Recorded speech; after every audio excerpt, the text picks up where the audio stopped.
It's mean. You're mean. When you talk about weight, you're mean, and I don't like it. I think he literally wanted me dead. I think he genuinely wanted me dead because he was so angry with me. Having the balls and the spine and the Giga Chad energy to be a real trans ally, because unironically, that's what it looks like. Don't you think this could be one of the best BreadTube videos that's ever been made? The single consistent view they've got is making money out of their channel. That's it.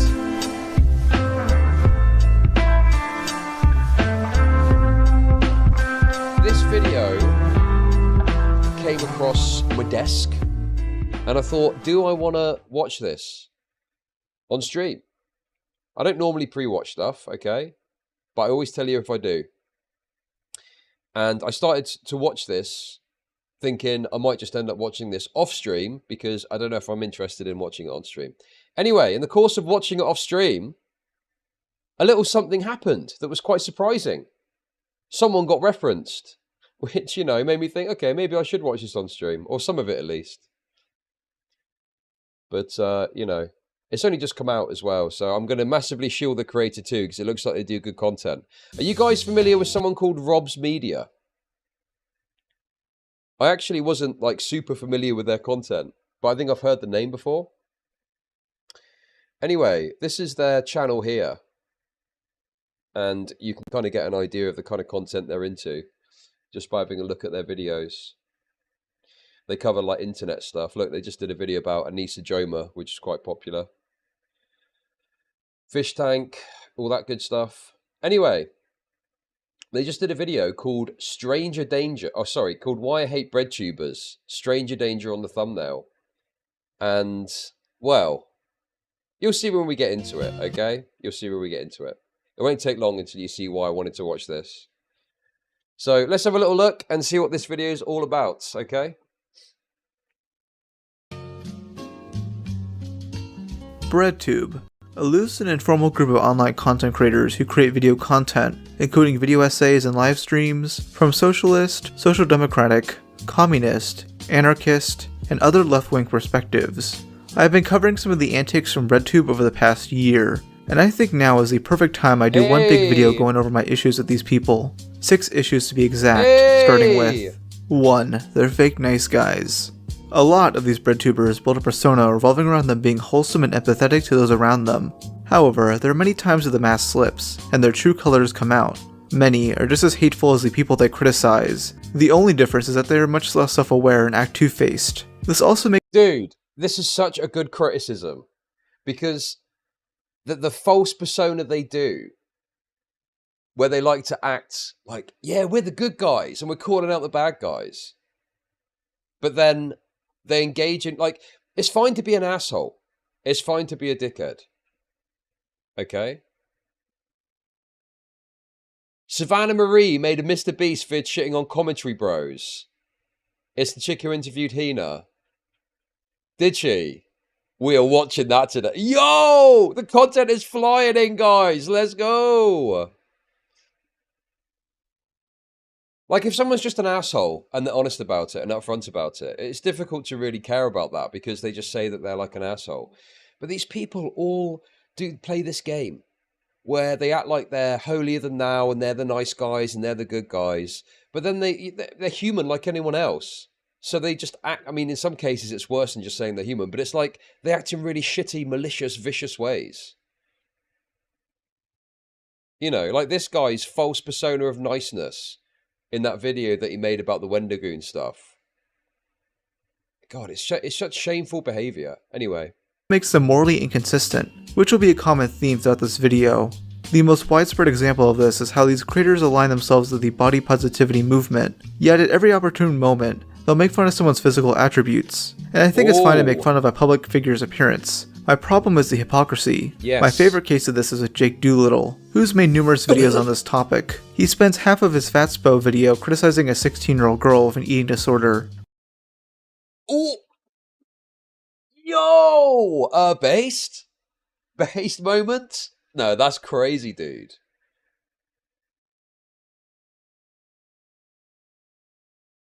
Hopefully, dude, that sounds nuts. This is Jake Doolittle, this guy. He made the video trying to criticize Ethan Klein for falsely claiming he had an illness when Ethan Klein didn't do that. Remember this dude? I covered him. I've covered him a couple of times now. He's a little wretched little loser guy. For saying mean things about fat people. He could have literally picked anybody else, but okay. He then made a video on Orange Peanut, a troll YouTuber who's made numerous videos goofing on fat acceptance TikTokers. This video from Jake ruffled some feathers, because many of his criticism of Peanut is just him making fun of his appearance and his stutter. Like, I understand that this guy's accepting of his, I don't know, armpit bruises. I agree. Maybe he could tell us how he's so confident in his small build. What's it like being 5'1"? Yes, I do. Oh shit, I'm blocking him again. That is crazy. Wait. In You need to look at the way he did it. I agree. Maybe he could tell us how he's so confident in his small build. What's it like being 5'1"? Yes, I do. Oh, you did see it. Oh, sorry, I'm a bit all over the place today. Okay. Whoa. Oh no, okay. He literally just addressed this though. I don't care if you want to mock whoever you want along any lines you desire. Okay. Like, that's fine. The issue is when you're a hypocrite about it and you want to paint this image that, you know, mocking people for their looks is bad and you shouldn't do it, only to do it when you get the opportunity to do so, you know, behind this false veneer of acceptability because it's like a bad person, you know? Oh, I'm bullying the bullies. That was something I always used to hear. That was something I used to subscribe to be honest with you. But, you know, what I came to realize is that it is a false veneer that allows you to act in ways that are against your principles or ideas and justify it with some sort of moral veneer, right?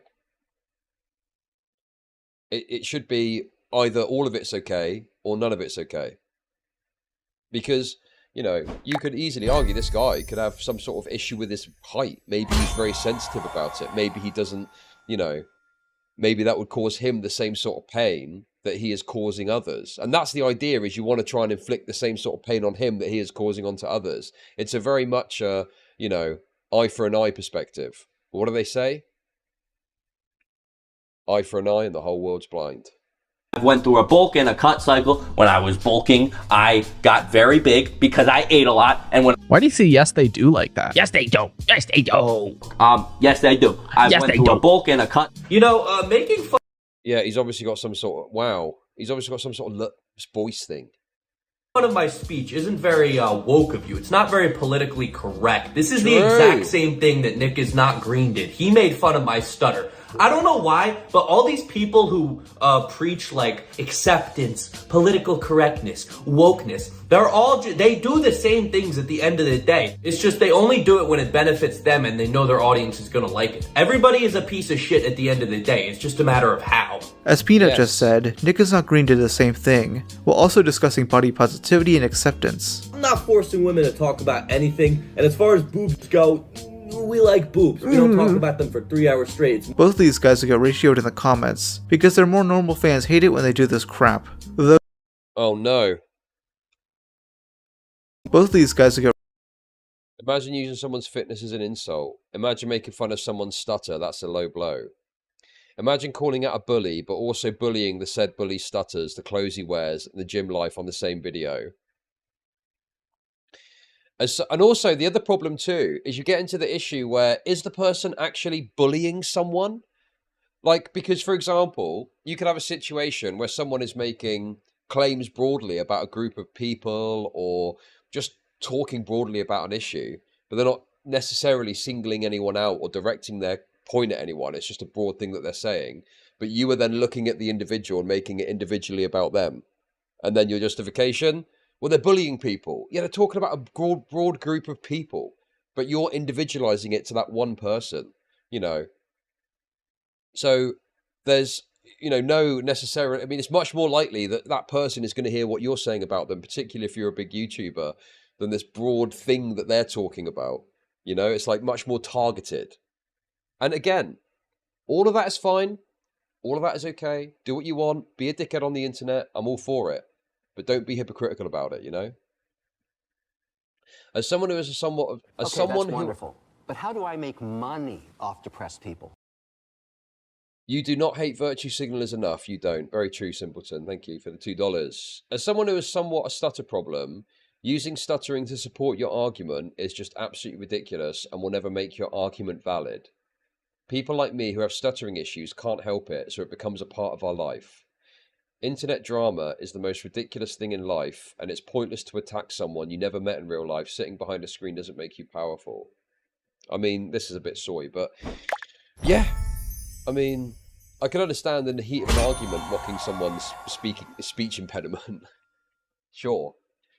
But when you're just like talking about what someone is saying, particularly if you're supposed to be progressive and woke, yeah, you probably should avoid that, right?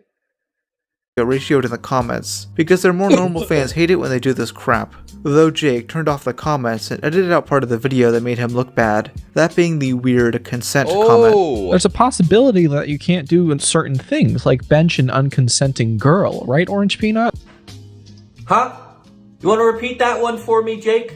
We went from nice, lighthearted roasts about appearances and background and content to all of a sudden you're accusing me of not caring about consent of girls? What the fuck is wrong with you? No, genuinely. Again, there's that mask slip. Another prominent individual you'll see in this video is ethanisonline, who does this shit all the time. He commonly mocks others' appearances despite pushing against that. If I described to you a balding white man with a podcast who peaked in high school, you'd probably be able to perfectly capture exactly what this man looks like. Sorry to inject him into your head. Yeah. Why is he... There's the balding thing again. Balding is the one acceptable thing these wokes have come to that it's okay to mock. But I tell you what, do it to a trans person. Oh, no, no, no, no, no! Not allowed! You could show one of these progressives a picture of a person that's got a really bad hairline and they'll go to town on how they're balding. But then you go, oh wait, sorry, no, they're actually trans. Watch them change immediately as soon as that happens. But then do you know what you can do then? You can play a really fun game. Because you go, they're trans, and they'll go, well, you know, and try and back off a bit. And then you go, no, don't worry, they're also a conservative. And then they'll switch back. So, you know, there you go, you're laughing. Easy peasy. Does he look like that? Why are his eyes yellow like a Sith Lord? Why does he feel like he was built in Detroit Become Human? Who is this man? If he shaved everything but his mustache, he would look scary. He would look frightening. Beard is giving Easter Island silhouette. Yeah, he does look like it. Someone point out he looks like from his profile, he looks like a crescent moon. Yet when his appearance is criticized, he throws a hissy fit. Yeah. I'm a little overweight. I don't like how it feels. So do something about it. I am, asshole. It's really frustrating that your fucking audience keeps commenting that shit when I do. Oh, how the tables turn. Uh-oh. Who is this he's talking to? In a debate with someone. I used to be heavier, dickhead. But it's, you know, you don't fucking change overnight.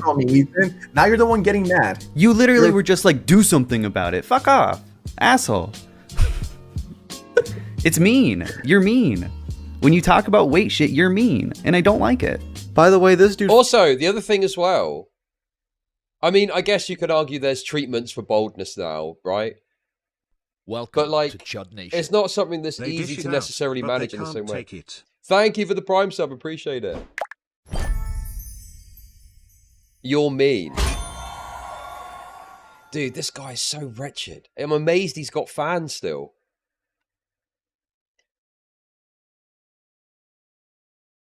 Just buy Regain. Yeah, but with weight loss, it's, you know, you don't need any additional things to do that, right? You just eat less food or work out more. But with hair loss, you need to go and buy a product or an item, or you need to go and get fucking Turkish hair replacement.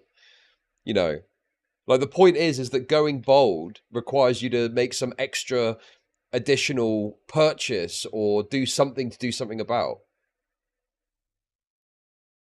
It's like a lot more of a situation where there's no thing you can do that doesn't cost money that will allow you to retain your hair. You see what I mean?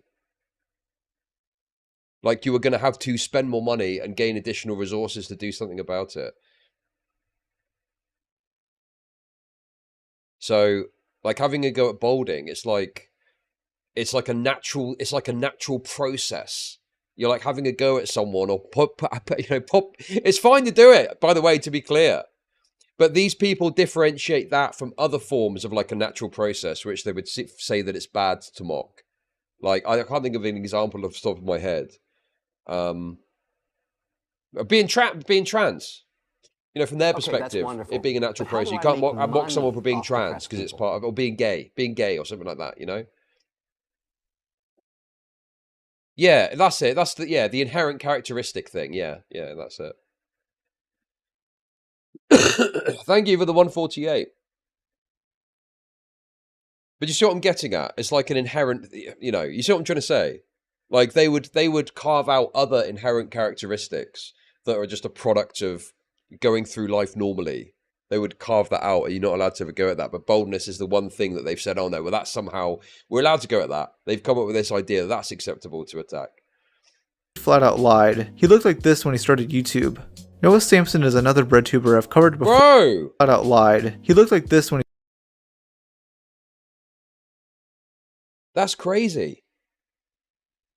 That's the weed. He started YouTube.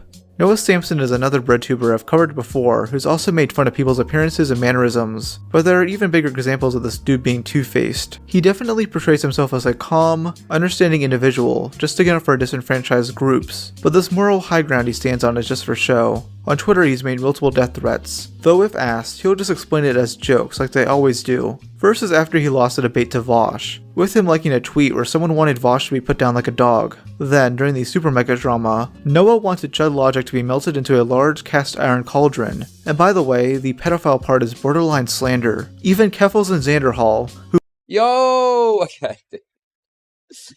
So, when I wasn't sure if because, you know, I've covered all this stuff quite a lot already, and all these people in this video. But when I saw this bit, I was like, no, I've got to talk about this, man. This is brilliant. This is like, this is great, dude.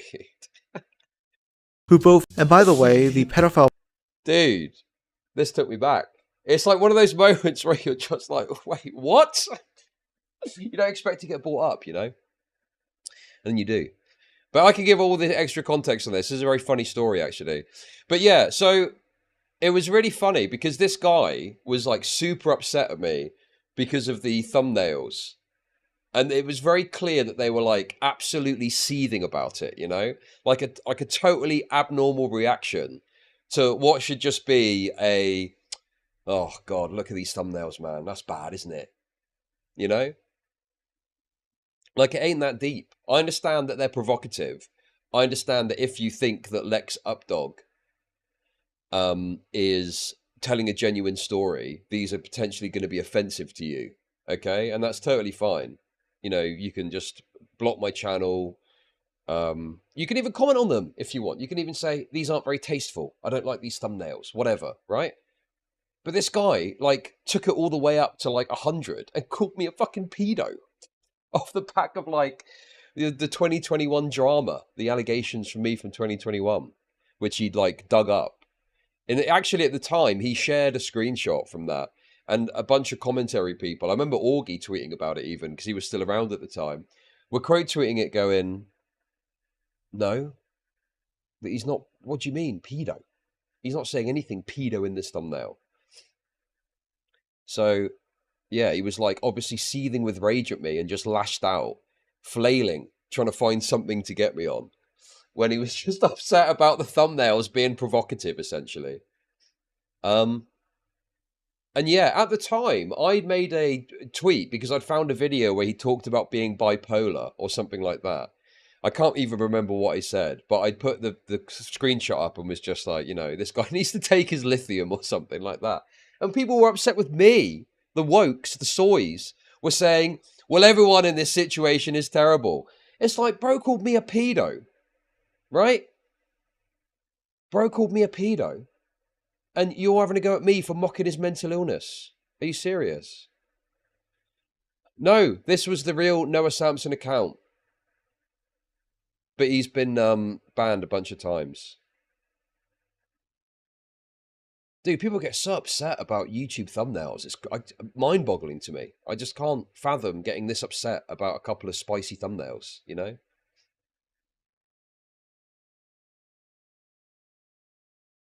But yeah. So this is quite a funny little thing that happened. Dude. It was kind of fairly close to the start of the Super Mega drama too. So I feel like at this point, people hadn't really got on board fully, particularly Super Mega fans, with the idea that Lex Updog was full of shit. So all of these kind of soys were coming out of the woodwork to attack anyone that was criticizing her story. I think Lyric's also got a bit of criticism too. But obviously, yeah, these thumbnails were a bit of a lightning rod, some might say.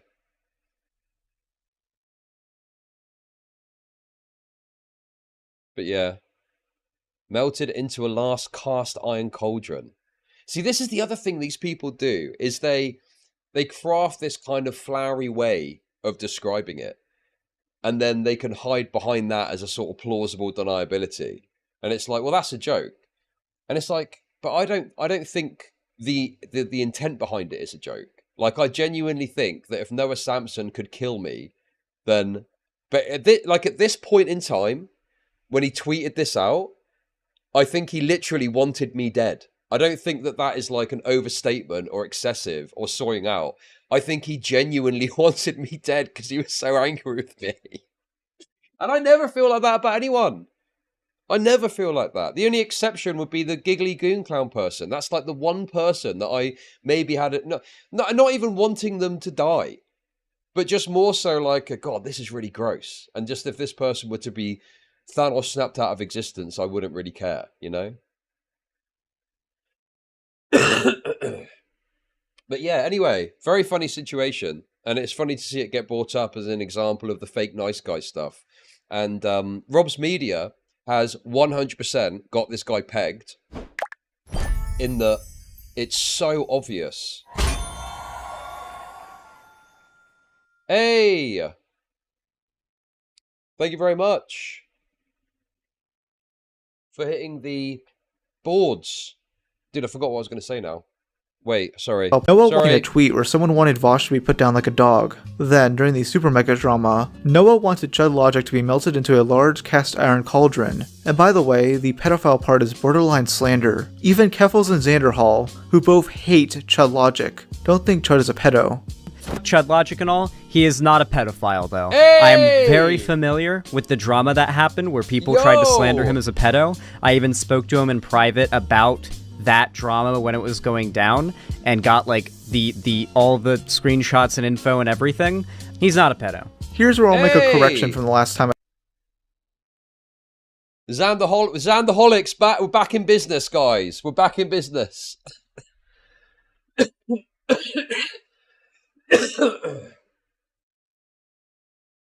That is all true, by the way. Okay, that's wonderful. That is all true. But how do I make money off depressed people? Hope you're feeling well. Ready or not stream. Thank you for the $3. Mail sign. But yes, that is all. What Xandahol said there was all correct. But yeah, the thing I was going to say is, I can't remember what I was going to say. I was going to say something about he had him pegged on something.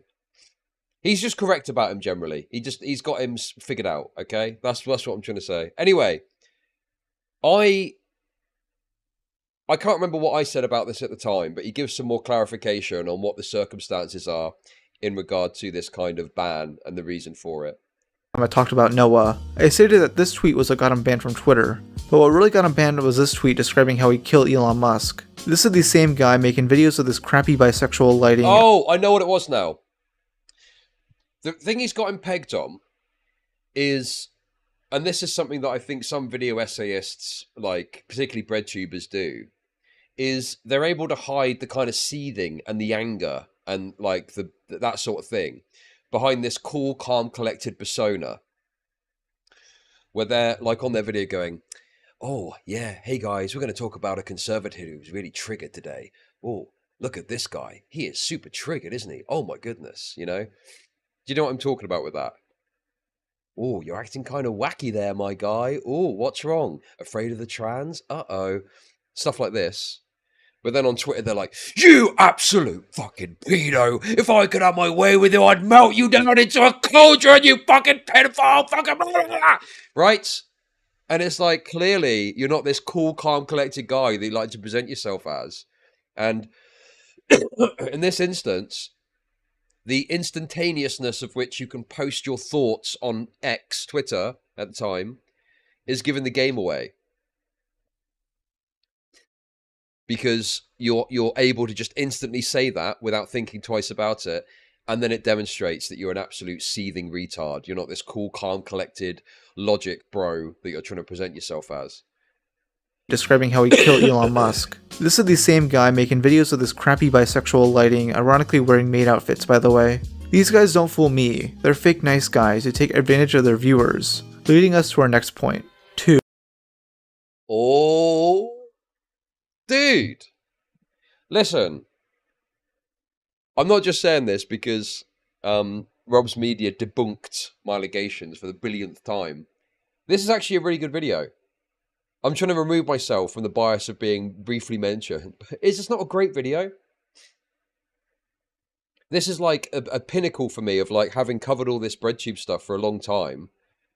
You know, originally more participating in it and then moving away from it and realizing it's all fucking retarded shit. I wonder if he's going to bring up the folder. 2. They weaponize their audience. I've seen many instances of BreadTubers using their audience as either a sword or a shield. For instance, they'll use them as a suitable defense against opposition, or to attack and harass those they deem irredeemable. My favorite example of the former is definitely the Balenciaga scandal, which I went over more in detail in my Denims video. Basically, this fashion company puts No way, he's doing the Balenciaga thing. I've covered this as well at the time. This is like a nostalgia piece. I love this. This is great. The Balenciaga thing was hilarious. So yeah, the Balenciaga stuff, all the lefties, despite the fact that Balenciaga is a massive fashion studio or whatever, massive corporate conglomerate thing, they dropped any conception of criticizing capitalism, you know, on the back of, oh no, actually, it's fine that this big company did this fucking insane weirdo shit, and we're going to defend it for some reason. Because if we don't, people might think we hate the gays. Yeah, it was really odd. It was really odd. You would have thought that they'd have, you know, just easily got on board with, oh, there's a capitalist fashion house. Well, that's bad, first of all, because they probably do loads of bad stuff we don't like because it's capitalism. Oh, and on top of that as well, they're using weird non-stuff to advertise their products. Yeah, that's really fucked up. But no, that didn't happen. They defended Balenciaga. It's like backwards fucking land. Some sus marketing photos, one showcasing a document relating to a CP court case, and other showing little girls holding teddy bears that have bondage on. YouTuber Shoeonhead was pretty much the figurehead of this controversy, calling out Balenciaga's actions and giving updates. BreadTubers that she deemed friends, being Xander Hall, Demon Mama, and Denims, called her out for this with very bizarre reasonings. They all oh my god, sorry, there's another thing I just realised. Tomfoolery made a video about this. I covered it and it was good. That was probably the last time I spoke positively about tomfoolery. But he actually did make a good video about this whole situation and was very critical. It was back when Tom Tent was actually good. Well, I guess it is still good, but from a different angle. Yes. Dude, that was classic. Do you remember? In fact, I'm pretty sure that I watched it and I said that it made some good points. And I think that's one of the things that Xanderhall didn't like. And is when the Xanderholicism ended, I'm pretty sure. Oh, man. See, this is what I mean about these videos. There's so much extra stuff you remember that is just fun to talk about. But no, it was actually a really good video. And tomfoolery was right to make it and criticize these people because they did act really badly in this whole situation. Tried downplaying the controversy, while at the same time insisting it would negatively affect the LGBTQ community. This had nothing to do with queer people, yet they for some reason insisted that this will give conservatives fodder to spread hate. They don't realize that they're the ones giving them fodder by even implying gay people have something to do with this. So, Xander Hall says, Shoeonhead on her way to once again use her massive platform to provide the neo-Nazis in her audience with fodder they can use to justify the murder of gay people. But this time, one day after an anti-gay terror attack.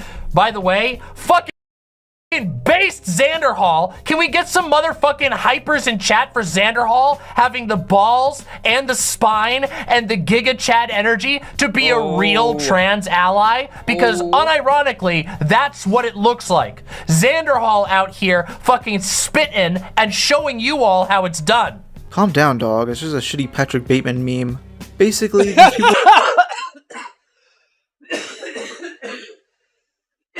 Oh my god!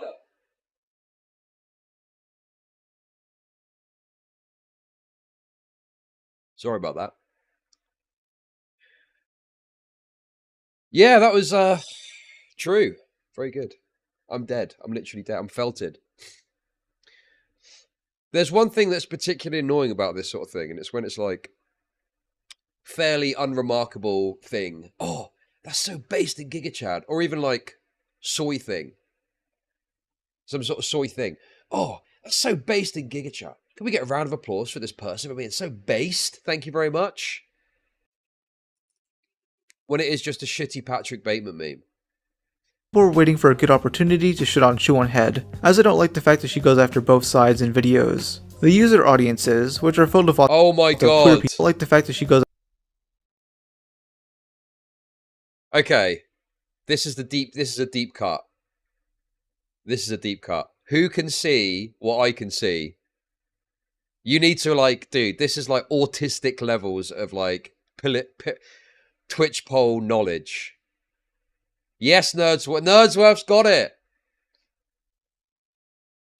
Leah HCIC. Yeah, who knows who that is? Leah HCIC was, or is, I don't know what they're doing now. They're like a massive oiler, right? They used to oil me up back in the day, a long time ago, until I stopped being as woke as they wanted, and then they moved on to sue other people. So just rise them. There's another name. There's another deep cut for you. But yeah, they had this habit. It was weird, really, but they would like go from stream to stream. Like, they'd start off in a stream, they'd start oiling them, they'd give them a bunch of money, but then for whatever reason, the channel wouldn't adhere to their kind of like woke ideology or something. And then they'd move on to the next channel, and then on to the next channel, and on to the next channel. It's like, I don't know if they're still doing this, but it's like they were always seeking out this ideological purity that I just don't think is really possible. And yeah, that's them, to put it simply.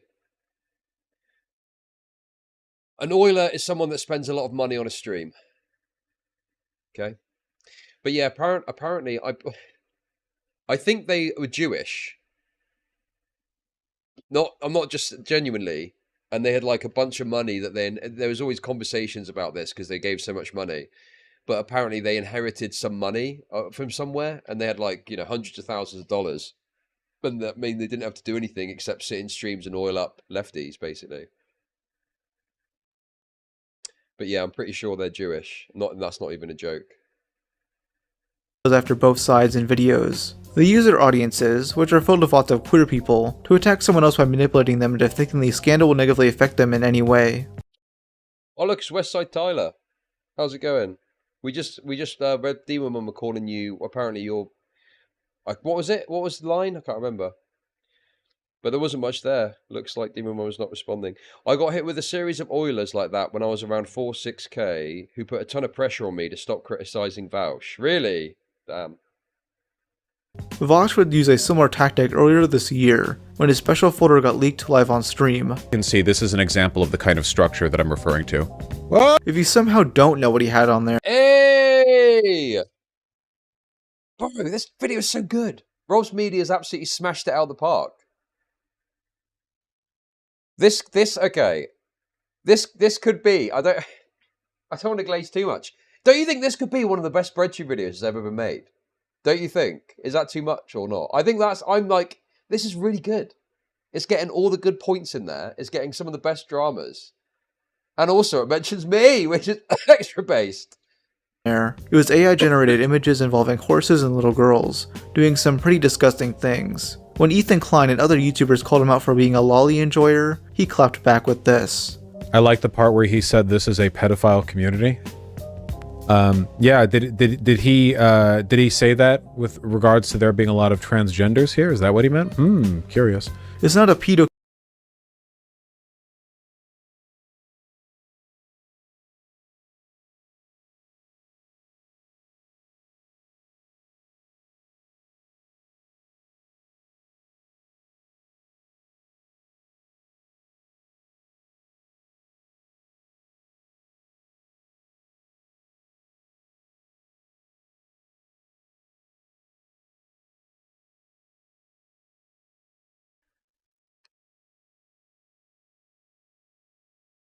I muted because the coughing got so bad.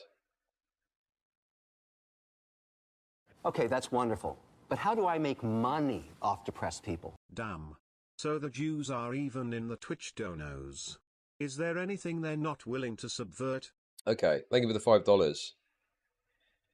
What I was saying was, that was exceptionally dishonest to do that, because Ethan Klein is not by any means like negative trans. He's cucked on the TQ. And the reason that he called them that was because they were willing to defend the materials that Vaush had. And he called them the lollipops. And he said that they were dying on Lolly Hill. Ethan Klein did not at any point make any comment or any implication or anything to suggest that the criticism was to do with them being trans at all. He didn't even bring that up. In fact, this is the first time, because I don't remember hearing this, this is the first time I've ever heard the idea that Ethan Klein is doing it because of anything to do with trans stuff.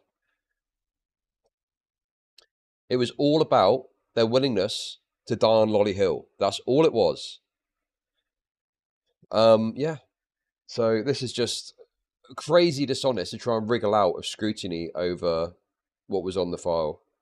Community because trans people are part of it. It's because parts of your audience are defending the fact that you're sexually attracted to kids, and have made numerous arguments for why CP should be legal. So, you know, there's pedophiles, right, who buy child pornography. Would you say they should not be held responsible for doing that? Yes. Really? Even though they're directly supporting child rape? Yeah, I think it's hypocritical. If I bought my computer and the silicon in it was farmed in Africa by slaves, if I can do that and that's legal and no one's going to call me out on my shit, then yeah, I have to be consistent in that respect. Nice false equivalency there, douchebag. The difference is that one product could be made ethically, while the other cannot. Vaush can make the excuse that he's debate-brained all he wants, but that folder and the loads of other evidence that he's into lolly proves that wrong.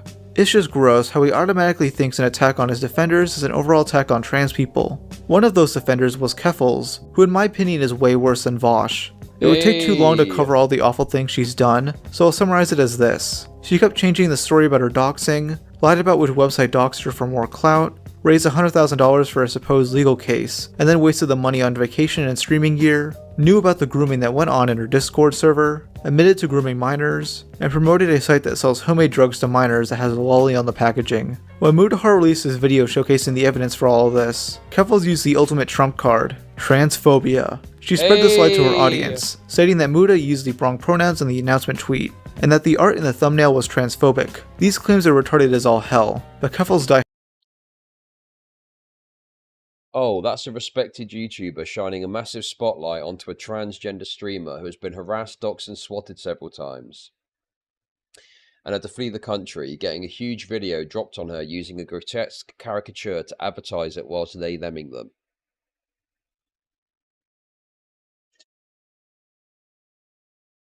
Okay. Yep, I think I've seen this before.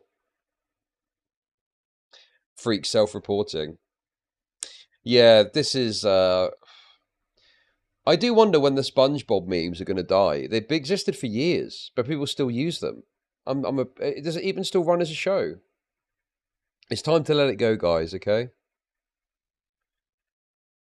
Time to let it go. I heard fans believed it, and started going after Muda. They even made up conspiracy theories for how his wife is some sort of fascist right-winger. Oh, wait, hang on. Okay. Rob's Media. Love the video. However, I'm pretty sure this was a troll. I'm like 95% sure that this turned out to be some troll. I don't know whether the person admitted to it, But if you go back and you look through the post history, it was quite clear that they were fucking around, right? Do you remember? Does anyone remember this? Yeah, the Redditor was like one of those kind of yeah, I'm like 95% sure. I don't know if they admitted to it, or if you go and look through their posts, it becomes very clear that they're not being serious in what they're saying here. Anyway, that's my perspective on it, you know. I can understand someone looking at this in and of itself and thinking, oh, this person's on the level. But I'm pretty sure this person was a troll. And yeah, there was other people calling them fascists that were being serious. Yeah. Late last year, Jake Doolittle released a hit piece of sorts on Ethan Klein, basically accusing him of faking a health scare for money. Yes! Oh my god, dude! This is like the greatest hits! Yes, this is a really good one too! I love this story too! In reality, Ethan did legit think he had lupus, and was very open about it on stream. Jake did this under the guise of defending those in his audience who have chronic illnesses like himself. If he made things personal like that, he knew his audience would be more willing to go after Ethan and ruin his career in some way. Oh yeah, I did watch the J-Reg Progressive Victory video. That was hilarious. The moments where they just didn't really know how to like deal with him. They didn't really understand how to contend with what he was saying, and they were just like, oh, that's interesting. This didn't end up happening, which I'll bring up later. But basically, Jake was once again using his Lyme disease to benefit himself financially. He also has a non-profit that sells branded merch. What the website doesn't tell you is that 90% of the profits from his overpriced junk goes to him. Only 10% goes to people in need. Jake had only admitted to this at the end of a few videos. Also, if you feel like it, you can donate to the Never Stop Fund. 10% of all profits from the clothing brand go into the fund, so either way, you're helping people out. If you're selling merch on a non-profit, you probably shouldn't be taking profits from it. Kinda scummy, dude. It's more clear now on the website, but still. Sorry about that tangent. Anyways, I want to give one more example of these guys weaponizing their audiences with malicious intent. The super mega drama. I won't get too... Are you serious? Are you... You cannot be serious. They super mega as well. He's going whole hog. It feels like this video was made just to uniquely entertain me. I don't know. Too detailed into this, because there's loads of other videos that do a good job at that. But basically, a bunch of YouTubers and streamers made statements accusing Matt Watson and Ryan McGee of some Hey, there it is. Look at them all. Who's fucking Morgpie? Oh, AIDS Hassan. AIDS Hassan is sleeping with Morgpie. Remember AIDS Hassan that we looked at the other day? Oh, speaking of which, oh fuck. I forgot to say this earlier. Was Hassan referenced in the Russian recruitment ads? Which would be surprising, because I don't think he's like super hardline anti-Russia. I mean, at first he was saying it was going to be fake. They weren't going to invade, right? But I don't know what he says about it now. Well, I'll play it and you tell me what you think, okay? Из чего же сделаны наши мужчины? Из татушек и поколотых ушек. Из иллюзий и банановых смузи сделаны наши мужчины. Из яркого грима и стримов. Am I crazy? Or is this like a sort of sly reference to Hassan?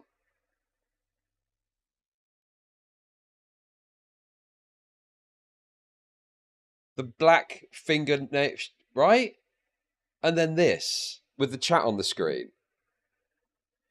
And it kind of looks like him, and it is drip, and, you know? That's supposed to be Hassan, right?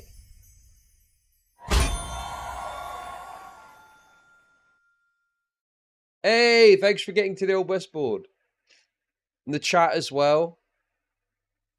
I mean, it's done up like a YouTube stream, but, you know, it's... Yeah, it's kind of a... It's you know... It's a bit too close for me to not see the connection. But what is Hassan's take now on Russia-Ukraine? Because initially he was saying the Russian invasion was a myth and it wasn't going to happen. I'm guessing he's a bit more pro-Ukraine now or something.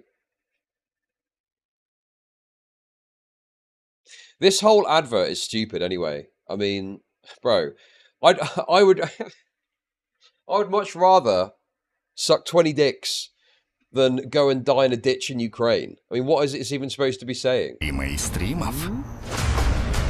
Don't be gay. Do not be a homosexual. Come and join the Russian military. And then maybe you can sit in one of those little ditches you see on the video and a little drone comes along and blows you up, eh? Oh, speaking of which, I was just, looking at Twitter, like normal early when I woke up.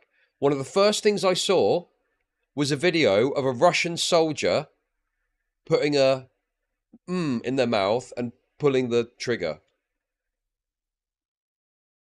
And you could see everything. It was like a gore video. Wonderful. But how do I make money off depressed people? Bit much, isn't it? Like Sharing that. I heard they wanted to use a real Turk, but every time they turned on the lights, they all scattered. And I think thank you very much, Lord of War, for the $5. It's okay. But yeah, I saw it was like, okay, bro. Like, I get you don't like the Russians and that, but it's a bit much to just share gore like that. What the fuck's going on there? But yeah, it was, the idea was they were going to be captured, so they were just, not wanting to get captured. Из сладких пирожных и брендов одежных сделаны наши мужчины. Из чего сделан ты? Присоединяйся к тем, кто сделан из чести, доблести и мужества. Присоединяйся к своим. What do you reckon to that, guys? Anyone interested in joining the Russian military? Also, it is kind of funny that they've got done up like this just to film the video. Do you know what I mean?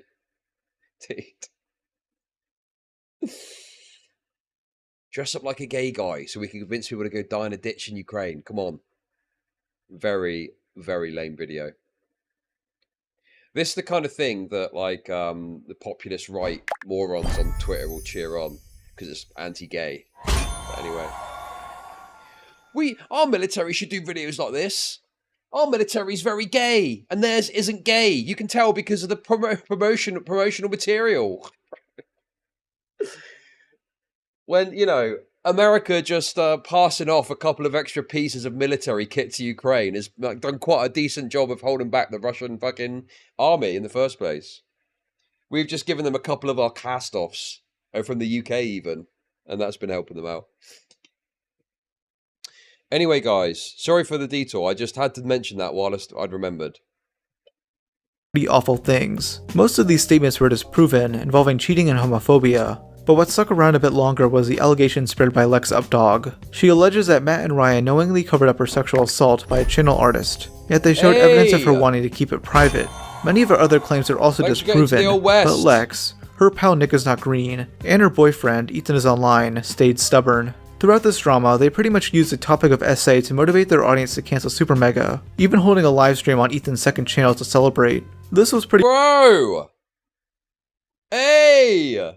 Their audience to cancel Super Mega, even holding a live— Yo! Hey! Look who it is! Little Queeman reference, eh? Look at that. I'm pretty sure that Queeman's coverage of this is the only lasting copy of this VOD, because I think it was lost media, but Queeman happened to cover it live. Classic. Sitting there watching the subs go down. And wait a second, what is this up here? Bug Squander and Naga also feature as well, if you look closely. It's the SpongeBob, as we're on the topic, it's the SpongeBob meme, isn't it? Look, that's me over there. Anyway. Live stream on Ethan's second channel to celebrate. This was pretty gross behavior, especially when Matt and Ryan's late friend Daniel was brought up. Lex alleged that the two would make jokes about his passing, which they denied. Even if they did, who cares? They're allowed to make jokes about their trauma. I mean, Ryan was the one who found his body. The person making these claims never knew Daniel. They definitely were not a part of the group that experienced the trauma of losing him. And I think, honestly, it is disrespectful to bring him up as a weapon. I felt like he was just brought into the situation for drama's sake to try to hurt me or Matt or hurt our image. I have done enough shit to tarnish my image, but I will not stand by and let someone talk lies about the way I talked or treated my trauma in regards to Daniel. Though fans of the trio didn't care. Very, this video is catharsis for ex-BreadTuber viewers. Okay, that's wonderful. But how do I make money off depressed people? Would you rather join get buried 6 feet deep in a sunflower field in Ukraine or be buried 6 inches deep in ChudLogic? Thank you, Russian Recruiter, for the 333. I appreciate it. Yeah, just using that dead person as a cudgel, dude. I feel like I've talked about this drama so much. It's like I've got nothing fresh to say about it, you know. But yeah, I mean, it was fucked. Yeah.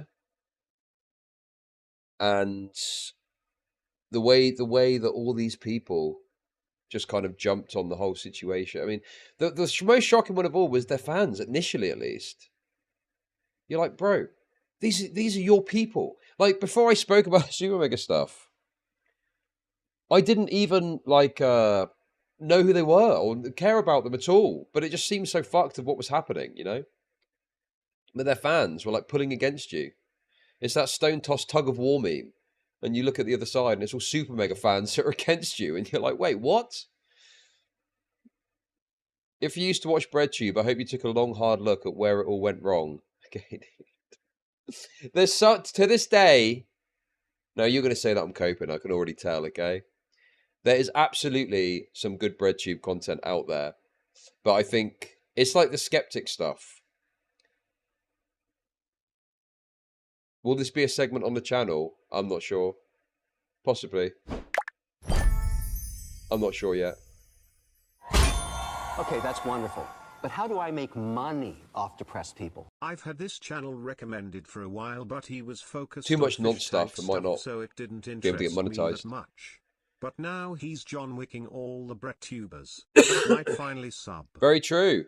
Thank you for the $10. But yeah, I think it just, you know, when you centralize content around like a single concept, there's a reason that a lot of the big BreadTubers were like, oh, I'm not part of it, because I think they recognize that, you know, it's like a ship. And then if the ship sinks and you're in the ship, you're fucked. And a lot of BreadTubers, I think, got fucked by that kind of dynamic, you know? But yeah, anyway, it's the same thing. It's like the atheist community, the skeptic community, the BreadTube community. If you lash on to a particular concept or idea that isn't just super broad, then I think you just kind of end up sinking when that interest in that content goes. And the problem with political content is the pendulum swings. So if you're like, oh, I'm a BreadTuber, if the pendulum swings in a direction, that's going to massively negatively detriment your channel. Like, do you remember all of like the little BreadTube shitters that used to knock about, and they just have gone now, probably working a normal job, you know? And the only example that comes to my mind because of my involvement somewhat in their drama is DJ Mule. If you remember DJ Mule, you know, they ended up having to go and get a normal job because their channel went down the toilet and they weren't making enough money making content anymore. Have you watched that Armored Skeptic video? Oh, I've been meaning to watch that. Is it good? I watched the first 10 minutes off stream a month ago or so, whenever it came out, and I wasn't sure if I was going to watch it on stream. But yeah, Armored Skeptic, he was like the last generation that went kind of through this. His channel went down the toilet, didn't it? It sucks shit. Why? And left various nasty comments on his goodbye video, so much so that the comments had to be turned off. Only Nick would apologize for this, and Ethan and Lex would remain adamant that all their allegations are true. For someone who holds people super responsible for what they say, you truly are a hypocrite, Ethan. And as a creator, spreading this kind of parasocial rhetoric, didn't the name BreadTube come from Bread and Circus line, or I'm mistaken? No, BreadTube came from the Kropotkin. I can't remember the name of some of these people anymore. The Kropotkin book, The Conquest of Bread, which is considered like a foundational text for anarchism, for lefty anarchism. So that's where it came from originally, yeah. Damn. Classic. Classic memories of a time gone by, hey? It's so crazy to think that some of this stuff of my participation or involvement in it is 4 or 5 years old now. 4 or 5 years. Where's the time gone? And now I'm a retard. And allowing it to be okay on your channel is not only irresponsible, but it's probably going to bite you in the ass one day. But this isn't the only tactic these guys use to attack their opponents. They also love labeling them as full-blown extremists. 3. They dehumanize their opponents. BreadTube, being filled with many on the far left, view those of opposing viewpoints as inherently bad, even those who most would consider right-wing. Even the occasional left-wing personalities get called Nazis from time to time. They do this due to an "you're either with us or against us" mentality, trying to draw a line between their side and everyone else. This instead alienates people and makes— Bro! There's no way, dude. There's even stuff for Nicholas Diorio in here.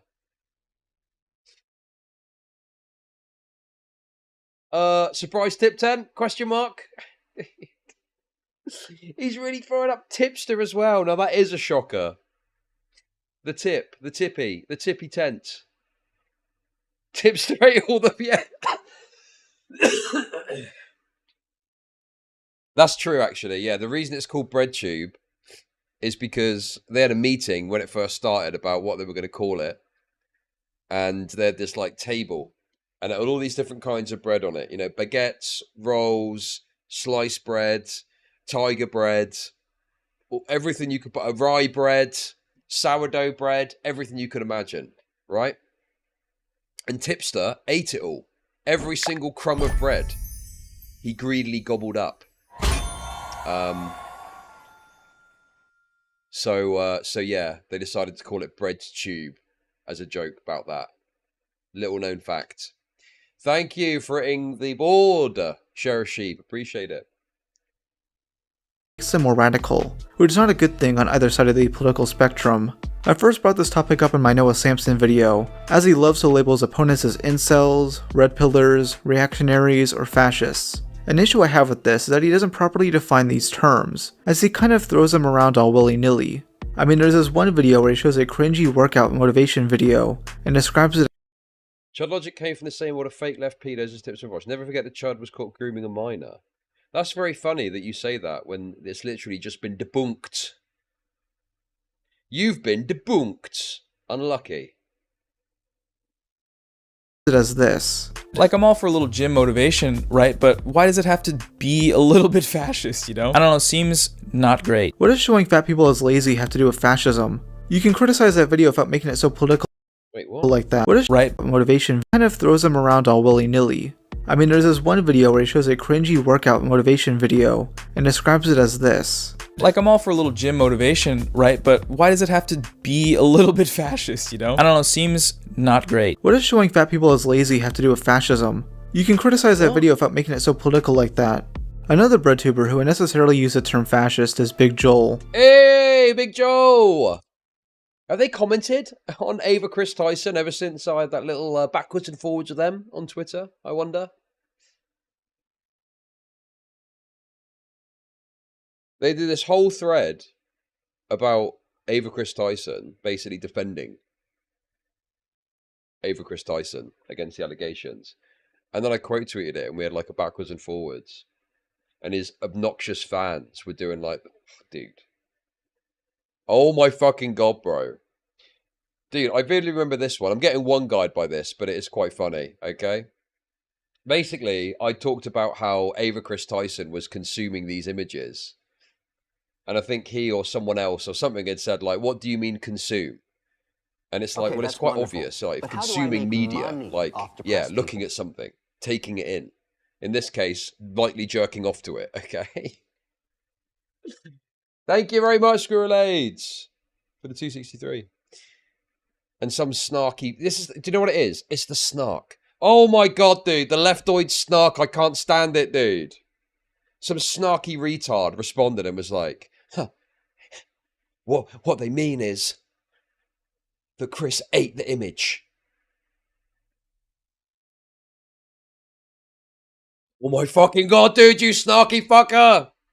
Literally so busy trying to figure out what snarky retort they're going to come up with that they ignore the fact that a trans nonce was looking at crazy stuff and talking to minors inappropriately. But how do I make money off depressed people? If you want an example of a based pro-worker political YouTuber, I recommend Friendly Geordies. I disagree on plenty, but he's got more guts than anyone. Thank you for the $5 Australian. Yeah, Friendly Geordies is based. I agree. Oops, just offended a nonce, trying to make a snarky joke. It's your side. No, it's not. What do you mean it's my side? What? Listen, I've done more than I can imagine to disassociate and not connect and not associate with any of these people anymore. You don't just come in and go, oh, that's your side though. No, it's not. At the time, I was literally fucking arguing with them on Twitter. Holy shit, dude.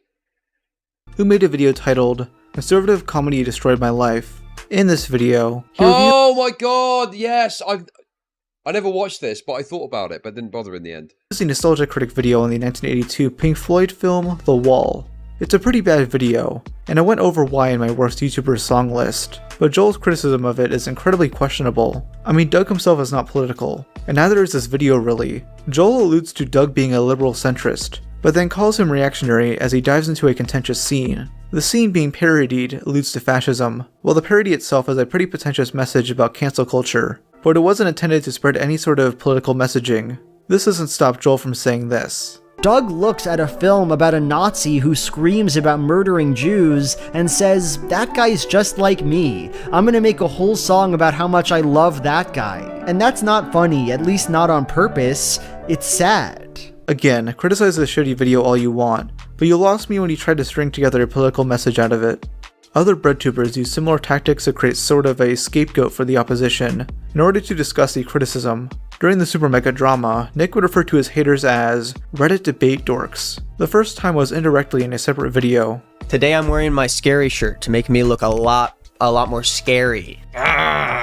There's too many Reddit debate bro dorks. Oh my god, dude, it's so funny that he said this and then ended up, oh my god, dude. He was so smug about it. And then he ended up walking it all back and going, oh, I really fucked up, guys. Yo, maybe those Reddit debate dorks, maybe you should have listened to them earlier and you wouldn't look like such a fucking retard, bro. Works on this website trying to come after me every single day. So I thought I'd show him a little bit of what I'm made of. You know, do I look scary? Sure, buddy. Anyways, he says something similar in an Instagram story, very clearly referencing Destiny, who began looking into the Super Mega drama thanks to Turkey Tom. Then we come to In Praise of Shadows, who I'll call Zane for the rest of the video. Surprised I really haven't discussed or talked about him on the channel yet, though to be fair, a lot of channels did. I did archive the original video, so you're welcome. Basically, this dude makes horror movie videos and made a really bad review of The Hills Have Eyes, where he compares the cannibals to American minorities. This basically sent him into a downward spiral, leading to the video, Bad Conservative Horror Movies.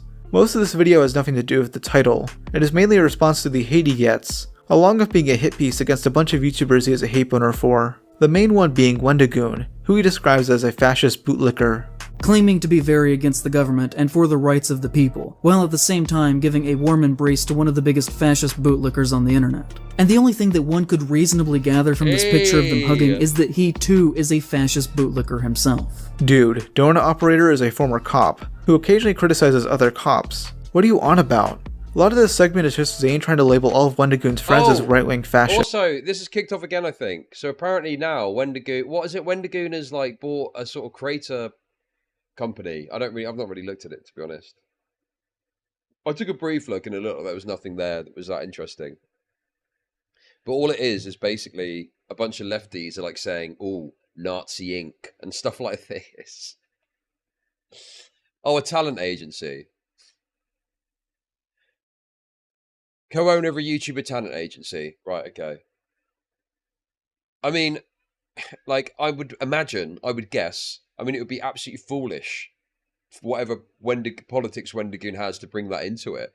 I'm imagining that working with it would probably be like working with any other YouTuber talent agency in terms of politics are not going to come into it. It's just going to be whatever service they offer, you can take advantage of it. I'm really starting to think that 99.999% of content creators are actually mentally ill. Yes, correct. I'm part of the 0.00001% that isn't, though. Okay. Yeah, there wasn't really much there. It's just, oh, he's part owner of a talent agency. Okay. And then a bunch of people going, oh, but he's a Nazi. Okay. Despite most of them not being political at all. They just like guns, and Wendigo himself is Christian. One of the only political YouTubers he mentions is Shu, who Zane refers to as this. He is publicly friends with Shoe on Head, who is a conservative masquerading as a leftist, who has built a career off of lazy anti-woke content, complaining about SJWs, who says stuff like, Karl Marx rising from the grave finding out his movement has been taken over by fat, ugly, mentally ill losers. Yeah, Shu is not a secret conservative. Where's the lie? Voted for Bernie Sanders. Lumping these pretty average people as right-wing extremists is pretty hilarious, as this dude is an actual extremist. I mean, at one point he claimed Donut Operator is a fascist bootlicker though. Did a chummy video with war criminal Eddie Gallagher. Thank you, Gravy Seal, for the 420. Isn't it? He's well. I mean, to me, he's like a thin. Isn't he like a thin blue line conservative kind of guy? That's the impression that I get. But he is willing to criticize the police. I mean, just because you're thin blue line doesn't mean you don't criticize the police, right? I mean, he used to be a copper, so that kind of makes sense to me. But I don't know about this Eddie Gallagher thing, so I can't really speak on that. Donut is based as fuck. That chatter is dumb. I mean, everyone's entitled to their opinion, especially if you're attaching that opinion to $4.20, okay? Claims that Wendigo should be allowed in public, due to the beliefs Zane described him. I care deeply about horror, and everything that he does has demonstrated so far in his career that he should not be welcomed in our spaces, or even, just in public in general. He also accuses Wendigo of being racist, strictly because of the area he lives in. Deep Appalachia is very white country, and for the most part, is exceptionally racist. Genuinely in this part of the country, you have to assume that any white person you meet is racist unless they show you otherwise. What would I call someone who judges another person based on skin color? Oh, I know. Racism. Good job, Zane. Classic. Okay, that's wonderful. But how do I make money off depressed people? Who are these uggos, Chud? They don't deserve to be next to your handsome mug. Kisses. Thank you, Diminished Darknut, for the $50. That is very generous, and I agree. Thank you. I agree with that. I am handsome. Thank you for saying that. Yo! That's based and true. Hell yeah. Hell yeah, guys. Hell to the yeah. Self-suck. Glad it's people like you determining who's racist. Now, I really didn't see any other BreadTubers defending this dude, as this video is bad, even for their standards. That's not even true. There's black people who've said the people in surrounding areas were racist, and the Appalachians give them Rice University and stuff. Geordies had a feud with the state deputy premier John Barillo, think Vice Gov for Yankoids, over corruption. To get under his skin, Jordan filmed his exposed video in the guy's Airbnb holiday house and says, "Yes, John, I fucked in your guest house." Thank you for the 333. Yes, I covered some of his stuff with John Barillo. It is good. Friendly Geordie stuff is good content. It's just, I have a difficult enough time getting people interested in UK stuff, let alone Australian stuff. That's like a whole other aspect. I have to jangle keys when I talk about UK stuff. What would you have to do to get people watching Australia stuff? Thank you very much for the 333. Yeah, also, I just don't believe that that's even a true sentiment anyway, because if you're living around minorities a lot, unless, well, let's not get too deep into this, okay? But if you've got in America a community of like white and black people living together in the South somewhere, you both live together for like a long period of time, whatever, that means you're probably going to have an affinity with each other and you're probably not going to be super racist living there, right? Though these guys produce similarly bad faith videos, it's just never this blatant. Noah Samson recently talked about Zane, mentioning that it was just weird. So in case you couldn't tell by the footage he's showing on the stream, this guy's referencing, it seems like In Praise of Shadows video about Wendy Goon. If anyone's familiar with that, my audience might not be, but pretty weird video, pretty weird and bad video. I like that guy's videos otherwise, that was just a really weird video. I guarantee you no Wait, what? was down so determining who's racist. Now I really didn't see any other BreadTubers defending this dude, as this video was bad, even for their standards. Oh shit, I didn't know that. Right near Wendigan, and he's white. Racist. Floppy Dong, thank you for the super chat. I didn't know that. Fuck. So even his mates beseeched him. Jesus Christ. You know it's bad when even people on your side say it fucking sucks. Though these guys produce similarly bad faith videos, it's just never this blatant. Noah Samson recently talked about Zayn, mentioning that it was just weird.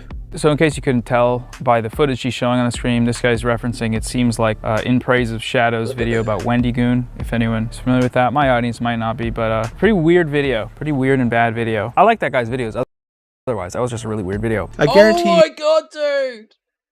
Yo! I like his videos otherwise, but it was weird and bad. That's got a sting, hasn't it? You at least want people that are on your side to be neutral towards it, let alone say it's bad. Bad and weird, guys. Also, listen, obviously I'm sure you know my opinion on Noah Samson, but a credit to him, he actually did reflect on something and change his perspective on something, which was to do with the think before you sleep situation. He said the slop channels educated him on something. Basically, he changed his perspective on some aspect of it. I can't remember exactly, but so as much as he is what he is, oh, that was worthy of some sort of recognition. Noah is downplaying it, because his exposed videos are just as poorly done. I mean, his Cheeto video basically painted him as a terrorist for reacting to something from libs at TikTok. He also accused Patient Xena of creating a right-wing pipeline, for not thinking racism wasn't the only reason people didn't like the Little Mermaid remake. Dude! What?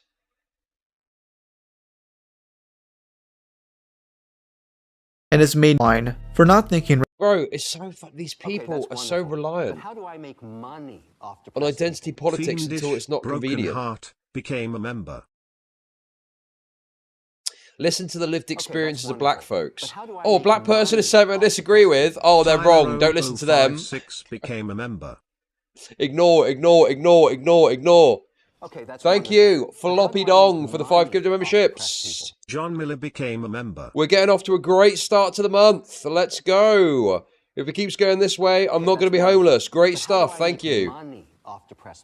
Jim Billy became a member. Anyway, very cringe. Okay, that's wonderful. But how do I make money? Maybe, guys. Paper Folders became a member. Maybe we should judge people not by the colour of their skin, but by the content of their character. Am I right? Applause, please. Racism wasn't the only reason people didn't like the Little Mermaid remake, and has made numerous attempts at dunking on Think Before You Sleep for being far right and doing bad research. These usually never work for him, and he even deleted the Patient Xena video earlier this year. They do this because at the end of the day, BreadTubers are only really looking to make their political team look good, not having nuanced or interesting discussions, which leads us to our next point. 4. They treat everything as team sports. A lot of the hypocrisies in this community. I woke to Queenman depressed last night and ended up in the delicious glee with graped butt cheeks row on coverage of J-Stalk. Oh my god. I laughed and was revitalized. This guy's a bot, isn't he? He keeps. I recognize him because he just says incoherent shit every time he comes into chat. Community come down to them only caring about what those on the right or censor do. If someone on their side of the aisle does something bad or questionable, they either look the other way or try to downplay it.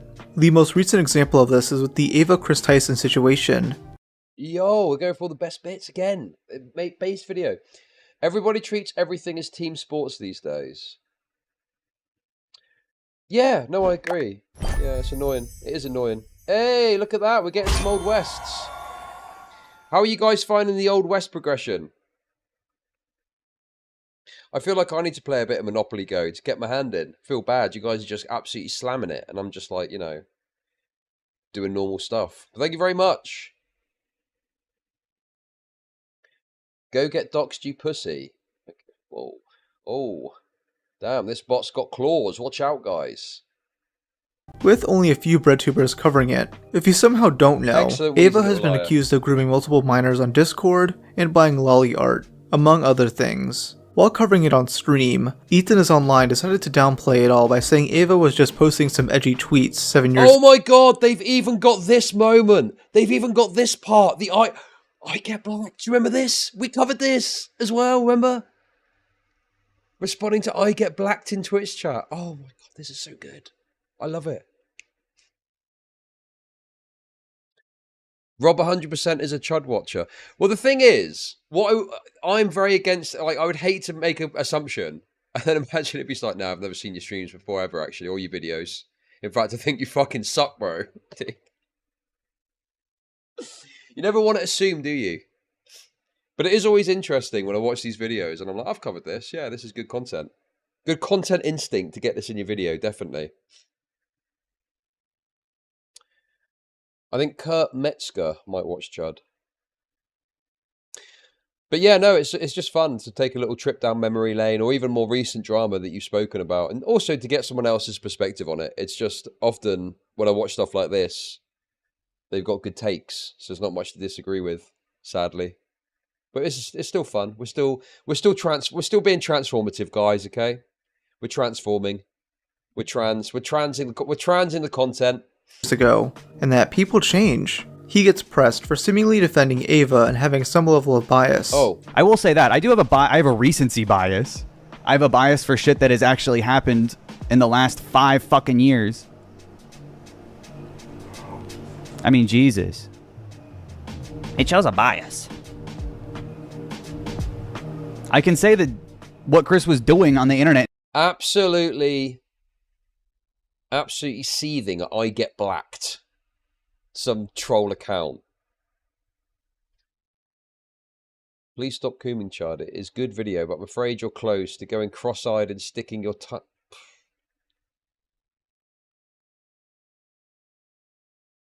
Yeah, so basically, this, because yeah, I watched this whole thing.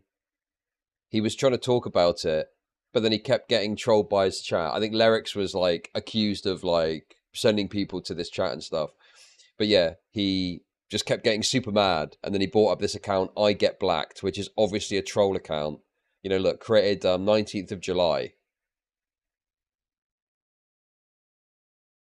And they're called I Get Blacked, for God's sake. Like, this is someone who, if you really don't want to see their shit, you just ban them and move on. But instead, he decided to bring it up, get really mad at them, and argue with them for like 8 minutes or something.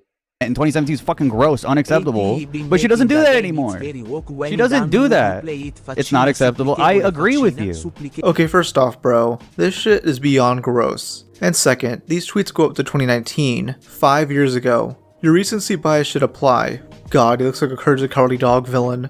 Also, Ethan doesn't clearly think that way, because his most popular second channel video is over 30 minutes of him criticizing creepy things Matt Walsh said a decade ago. And oh my god, no way! I didn't know that. When it's Ava Chris Tyson, 5 years only. But when it's Matt Walsh, 10 years ago you said creepy stuff. Let's talk about that, shall we? God, these people are so inconsistent and hypocritical, it's despicable. Where's that cauldron? Where's that cauldron that fucking Matey Boy was talking about? And he even complains about hypocrisy here. I think you should absolutely give people the benefit of the doubt that they have changed when you see them have an old take that's a bad take. But when you dig up something from 15 years ago on Matt Walsh and it's still perfectly in line with his worldview and there's no evidence that he's ever changed and he still thinks that way, and you can reasonably assume that he still thinks that way. I've got no idea what this is in relation to. I would struggle to believe that whatever is being presented from 15 years ago is a legitimate, like he's creating this carve-out, which I doubt applies. Whatever he was saying 15 years ago, he definitely still believes that now, does he? Come on, dude. What are you on about? And exactly, you could apply the same thing to Ava Chris Tyson. There's no evidence that shows that the Shadman stuff or anything stopped, right? I don't even like Matt Walsh. I'm not a Matt Walsh fan. Yeah, I think he's a fucking moron. But, you know, it's like digging up something he said 15 years ago.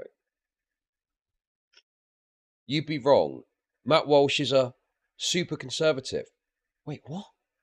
Matt Walsh is a conservative. I'm just finding this out now for the first time. What? No way. That's crazy. You're telling me Matt Walsh, who works for the Daily Wire, owned by Ben Shapiro, constantly goes on about conservative stuff. You're telling me he's a conservative? Oh, I am blown away by this information, I must say. Bro, I know that he's a fucking conservative. I've spoken about him before. I'm just saying that I don't know what's being discussed, but I would guess that some stupid thing he said 15 years ago. I mean, I don't know. It just seems to me that they're probably digging up old creepy stuff, and then they're saying, oh, but he's a conservative, so he still believes that. But he probably doesn't see it exactly the same way. Am I wrong? Does anyone know about this? Am I wrong? Was it like old creeper shit he said in regards to women? Is that what it was? Probably something like that? And he's publicly saying these kinds of things. It doesn't matter how old it is. He might as well have said that fucking clip yesterday because he's the same stupid incel pedophile fuck. This is despite the fact that Ethan... He called him a pedo. He called Matt Walsh a pedo. What the fuck, dude? After moaning about getting called a pedo after he criticised Alex Rosen. Do these people have a single consistent view? The single consistent view they've got is making money out of their channel. That's it. Other than that, it's what anything goes. Criticized Alex Rosen for his old pedo hunting tactics, which the guys improved upon. In Ethan's video on Alex, he points out many times that Alex is conservative and tries to paint him as a creepy fuck. Though at the same time, he makes weird statements like that Alex was harassing EDP, seemingly sympathizing with a pedo. And so he and his weird little cameraman are just harassing EDP and asking him a bunch of really stupid questions like, why do you do this, man? Later, he criticizes Alex for not helping self-admitted pedos. Like, this dude probably makes plenty of money off this shit, but he's not paying for therapy. He's not getting these guys into like a housing that's away from like anyone they could do any harm to, that has no internet. He's not doing shit. And he gets called a hero for it by hogs like Michael Knowles. Yeah, the housing is called prison, which is where Alex is sending these creepy fucks to, since he works with law enforcement now. The fact that this dude is willing to go up to bat to defend literal predators, just to dunk on some... I think what Ethan said is totally fair. Israel made an argument that P-word philia should be fine, but changed their mind with no explanation after they got kids themselves. It's fair to criticise. However, if Ethan isn't applying that to Ava Tyson as well, that's hypocritical. Dude, this is the problem now. I want to go and see what Matt Walsh said to see what I think about it. Is there a quick timestamp or something that someone can show me that I can just see what he said?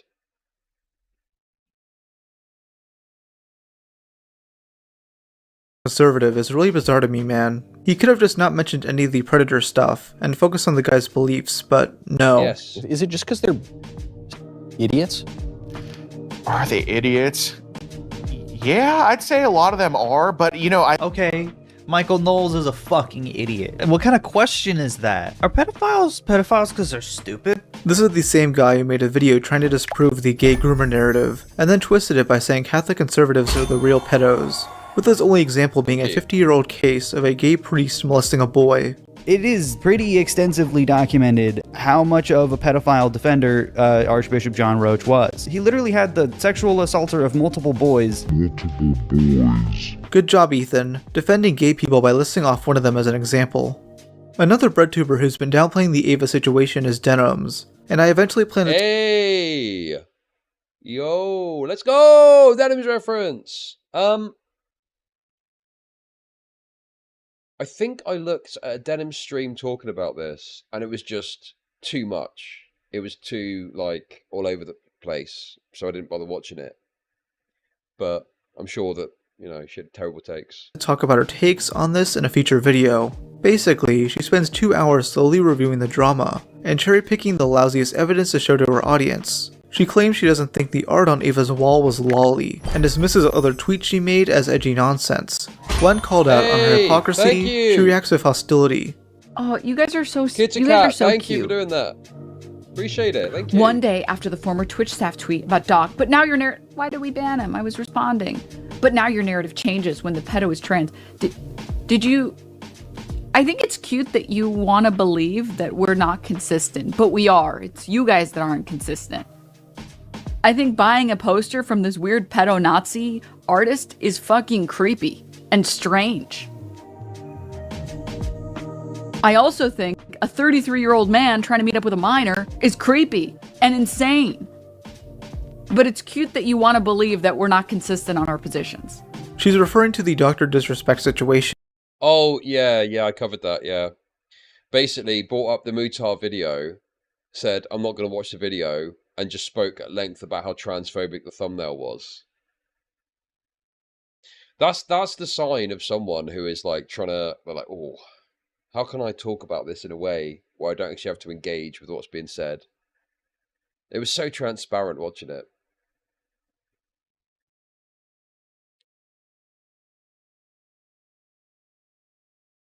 Anyway. Which many compare this to for obvious reasons. Denims doesn't think this is as bad, despite there being way more evidence against Ava. When the doc made his statements, Denims was quick to make multiple tweets calling him out. Yet with Ava, she's pretty silent and is quick to question the accusers. Predators are not gay or straight. They're opportunistic predators. Thank you for the super chat. Appreciate it. Thanks for getting to London. This is another instance where I feel like Bites. it's very bizarre Thank that you. people are comparing the Dr. Disrespect situation to Ava's situation, because Dr. Disrespect was a 33-year-old man flirting with minors. Ava was a 20-year-old trying to make stupid jokes with minors. One of them is like, dude, what the fuck are you thinking? You're crazy. This Swiss, thank you for the sub. Oh my god, dude. I'm glad that this is a kind of summary. This was what I remember, yeah. They kind of gone over a video, I think, and it was like, I didn't want to react to a react, but I was certain they would have said stupid things. And here we go. Perfect. We got it summarized. Yeah, the sweeping is nuts. The sweeping is totally crazy. Like, it really exposed. You had it both ways, of course, because you're people that would go in on Ava Chris Tyson and defend Dr. Disrespect. But, you know, broadly speaking, you kind of have to have the same take on both to stay consistent, right? It's, you know, they're not exactly the same things. They're different things that happened, but it is odd to go in on one and not the other because of they're close enough that you would have the same perspective on both. If you didn't want to, and if you're not, it's like, well, why?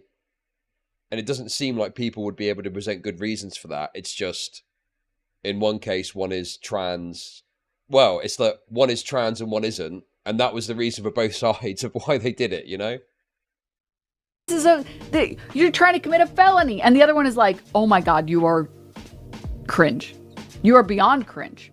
Casey Tron, Denim's friend, has also been downplaying this despite how aggressive she's been with the doc. This hypocrisy extends to those on the opposing side, with Sneeko and Nick Merckx downplaying what the doc did, though one side is more blatant about it. Denim. Hey!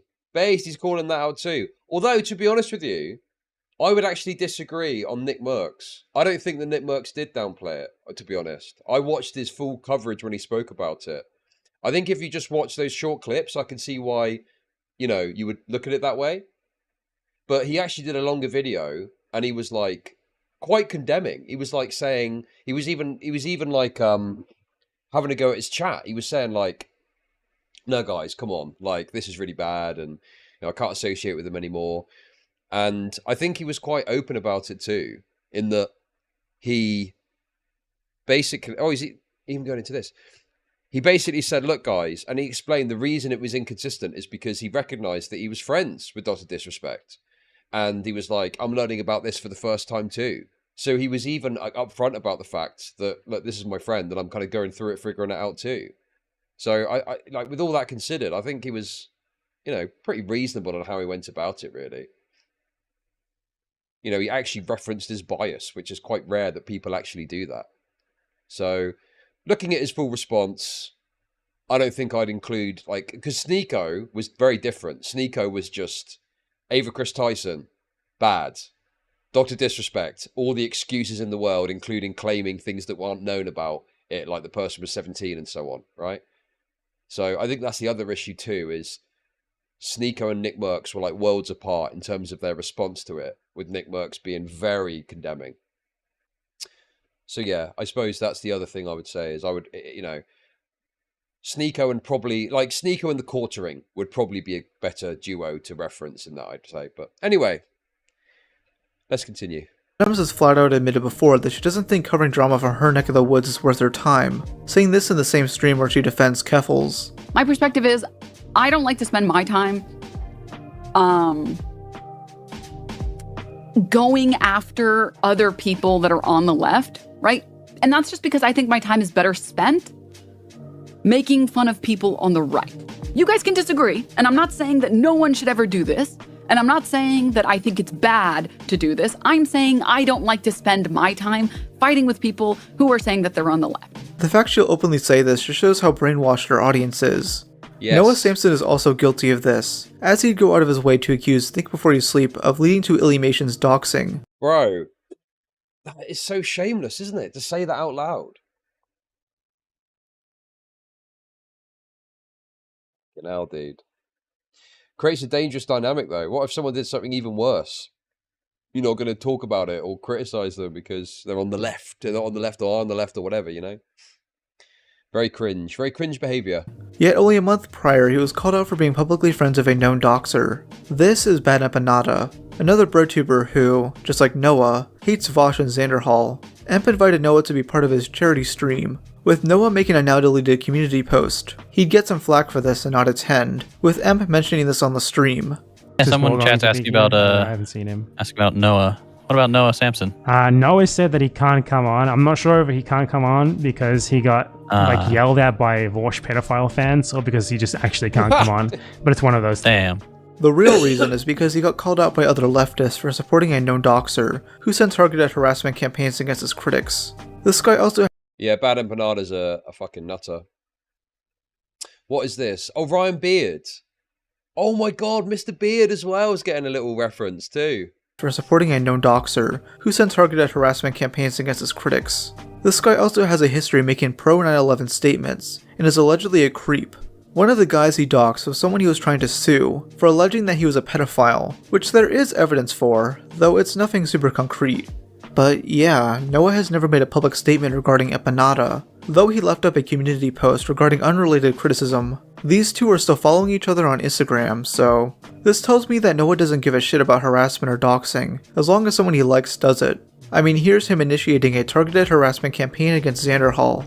Stop it. He'll probably complain about being clipped out of context, but I mean, the full video's there. It's a full video. You can watch the whole thing. Also, if you do go there, don't say anything mean, please. Just comment. Wait, what? Sorry, but this guy Rob's Media guy sucks. Why? I can understand if you don't like the video or disagree with something, but does he suck, really? What's he done wrong? Squid Gang with 6 Gs. Yet he gives TBYS shit for doing the exact opposite, and discouraging his audience from leaving mean comments on Illy's video. Noah also ignored the fact that on multiple occasions, Illy sent her fans to mass report TBYS's video, despite it being pretty tame and not being considered cyberbullying under YouTube's strict rules. He even downplays it by saying TBYS is just a crybaby for even considering this could lead to deplatforming. Oh, and speaking of crybabies, 5. They're crybullies. Think Before You Sleep is a cringe incel loser. Wait, what?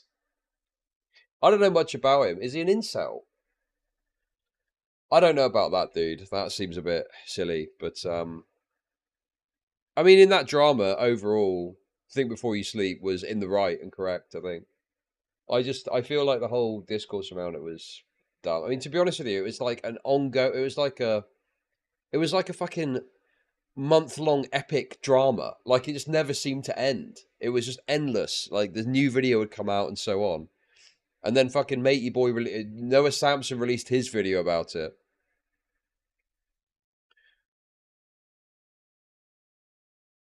But yeah. Oh my god! Okay. You probably can't see yet. You can't know.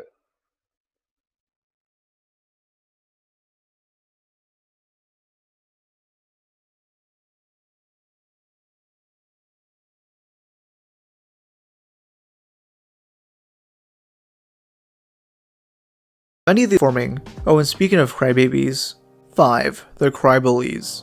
Many of these creators make content poking fun at and criticizing others they dislike. Though what I've noticed is that when these guys get backlash themselves, they plead innocence and act the victim. This is so common that I literally have loads of examples. The first one I'll bring up being from Noah, who made a hit piece on vaush and then debated him. Noah came across as spineless and couldn't properly debate against any of vaush's points, and then took the video down. He then put the video back up once the hate died down and made another. Ever since then, he's declined to do another debate, still mulling over how badly vaush whooped his ass. Jeez, imagine losing a debate to someone who jerks off to images of little girls. Now, with Jake Doolittle, he get loads of backlash on his H3 video, making an Instagram story after Ethan teased a new podcast episode. He'd use death threats to bait sympathy, as if every big YouTube— Oh my god, dude! This is another instant that made me like Ethan Klein more, honestly. When he just clowned on this dude. Just absolutely clowned on him for this. I will do anything to make this stop. After you made a video trying to claim that he's like faking. Jesus Christ. You made a video claiming that Ethan Klein was essentially committing some sort of like medical fraud by pretending he had a condition that he did into his audience when that wasn't even what it was. And then when he wants to respond, you're like, please make it stop, please, please, I'll do anything, I beg of you. YouTuber doesn't get them. Ethan was actually debating not covering Jake's video, but Jake still kept the video up until an hour into the podcast. Oh, he just privated it. Well, it's too late, bro. Oh, too is late. it now? That's true. No, it's too late. It's too late, Jake. Oops. Oh you God. had all 3 fucking weeks to do it, man. He's watching, I'm assuming. Yeah, probably. Jake, you had 3 weeks, and every comment on the video was like, this is a bad take. Social media, this is a bad take. Nobody was down with it. And it took him until now, for some reason, when I'm here actually defending myself. Like, bro, you have a public video up with like 125,000 views, and people that aren't familiar with me and my show can take away a really nasty impression of me. So of course, I have every single right to come here and respond. And the fact that you just took it down now is not going to save you, brother. You might as well just bring it back up. Public that shit. I recommend you watch this segment. It's 3 hours of Ethan satisfyingly destroying Jake. It took Jake over a week to make an apology, where he gives no context and says a bunch of cliche gobbledygook. My intention was to— Gobbledy what? What was that? People do that to me when I say gobbledygook. People are like, ah, yes. Yes, I did say that. It was funny. stand up for a specific group of people, but instead I came across as an asshole. I didn't consider how my words would affect others, and for that I'm very sorry. I've also come to realize that no amount of explanation can undo the impact of that video, and so for the discomfort or hurt that it caused, I also apologize. He took his original down, though I managed to archive it on my second channel. He then placed a copyright takedown request, which he did have the right to do. Video copyright details. Though it's obvious he did this because he wanted the drama that he started to go away. When he took his apology video down a month ago, the same thing happened. Though when he placed the takedown request, I noticed that he put it back up. Jake has once again tried taking down an archive. See, I think, here's the thing, I guess. I think the way that I would fix this in the copyright thing, if I could control it, because the problem is you don't want people to be able to like take your content and upload it and just claim it's an archive when you're taking the piss, right? Like, let's say you take an hour-long segment of someone's stream, you put it up, and that content is still available elsewhere on their own channel, but you say you're doing it as an archive purpose. That seems wrong to me. But then if you take a video down and someone else re-uploads it to archive it, because that then is a legitimate archive, and you're taking it down, it seems wrong that you can get away with striking that, because you're clearly doing it not for good reason, but you're doing it because you're trying to obfuscate and make it so people can't see it. But that's my point, is I don't think he should be in the legal right. I think that if you're taking something down, it should be legitimate for someone to re-upload that content, presuming it's not available via your channel anymore, you know? It just seems wrong that you can get away with doing that, because it's clear that you don't care about the copyright aspect. It's because you don't want people to see that content anymore. Yeah, I don't know. Just seems wrong to me that you can get away with doing that because it's legally you're entitled to, when really you're not seeking a remedy for copyright breach. You're, I don't want people to see this anymore, so I'm going to strike you. Yes, hey, this guy was... Duke Coco. No, it's because you live in a fucking palace. Hope you're well, mate. It's been a while. Yeah, exactly. Like it may not even meet the tenets. Like, in terms of like, oh, it's negatively impacting me. How? Because it's not taking views away from the work. It's not available. Yeah, I don't know. Was going to quietly take it down, though when I caught it, he decided to undo that. What a coward, man. These guys always make the lousiest apologies, where they try to take responsibility for as little as possible, until that gets them more hate. This happened with Zayn, who made various tweets only apologizing for the most egregious points he made, like when he spread false rape threat claims made by Sneeko towards Brandon Buckingham. He is friends with Brandon Buckingham, a gun YouTuber who has been accused of threatening rape. Though he's stuck by many of the other claims made, like that Mudahar is transphobic for the Keffels thumbnail.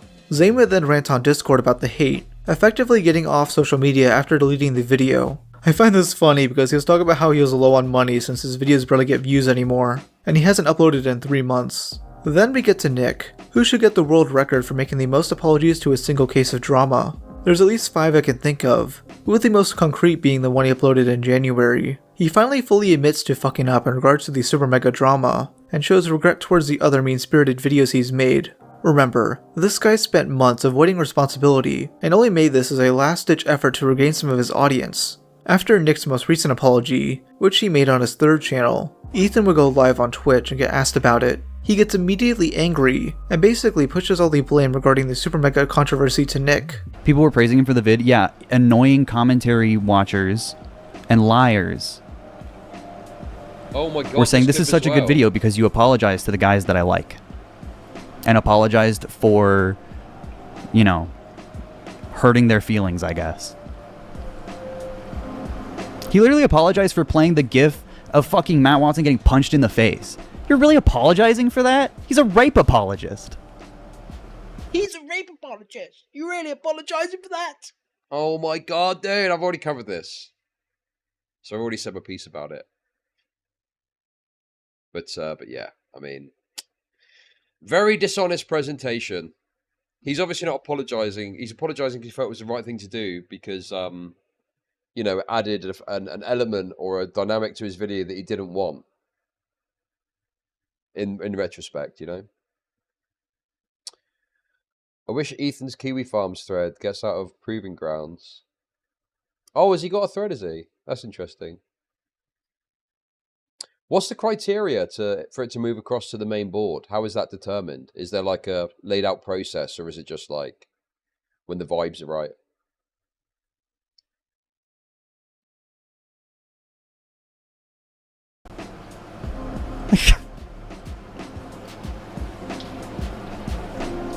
Play it 10 times, 100 times.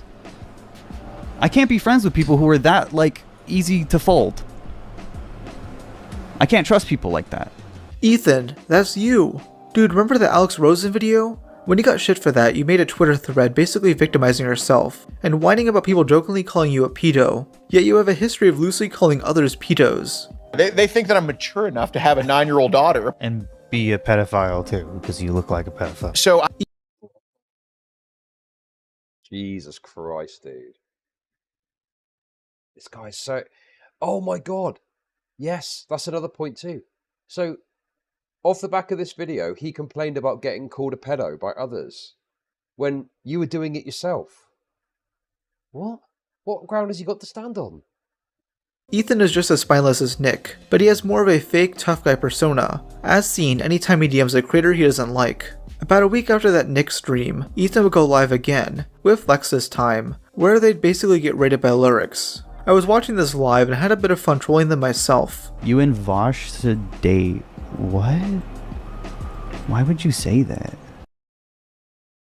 Oh my god, dude. No way. That's crazy. He was in his chat as well. I remember this.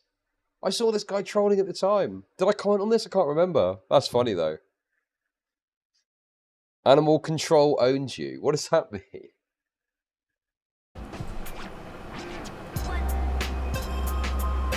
He's a pedophile.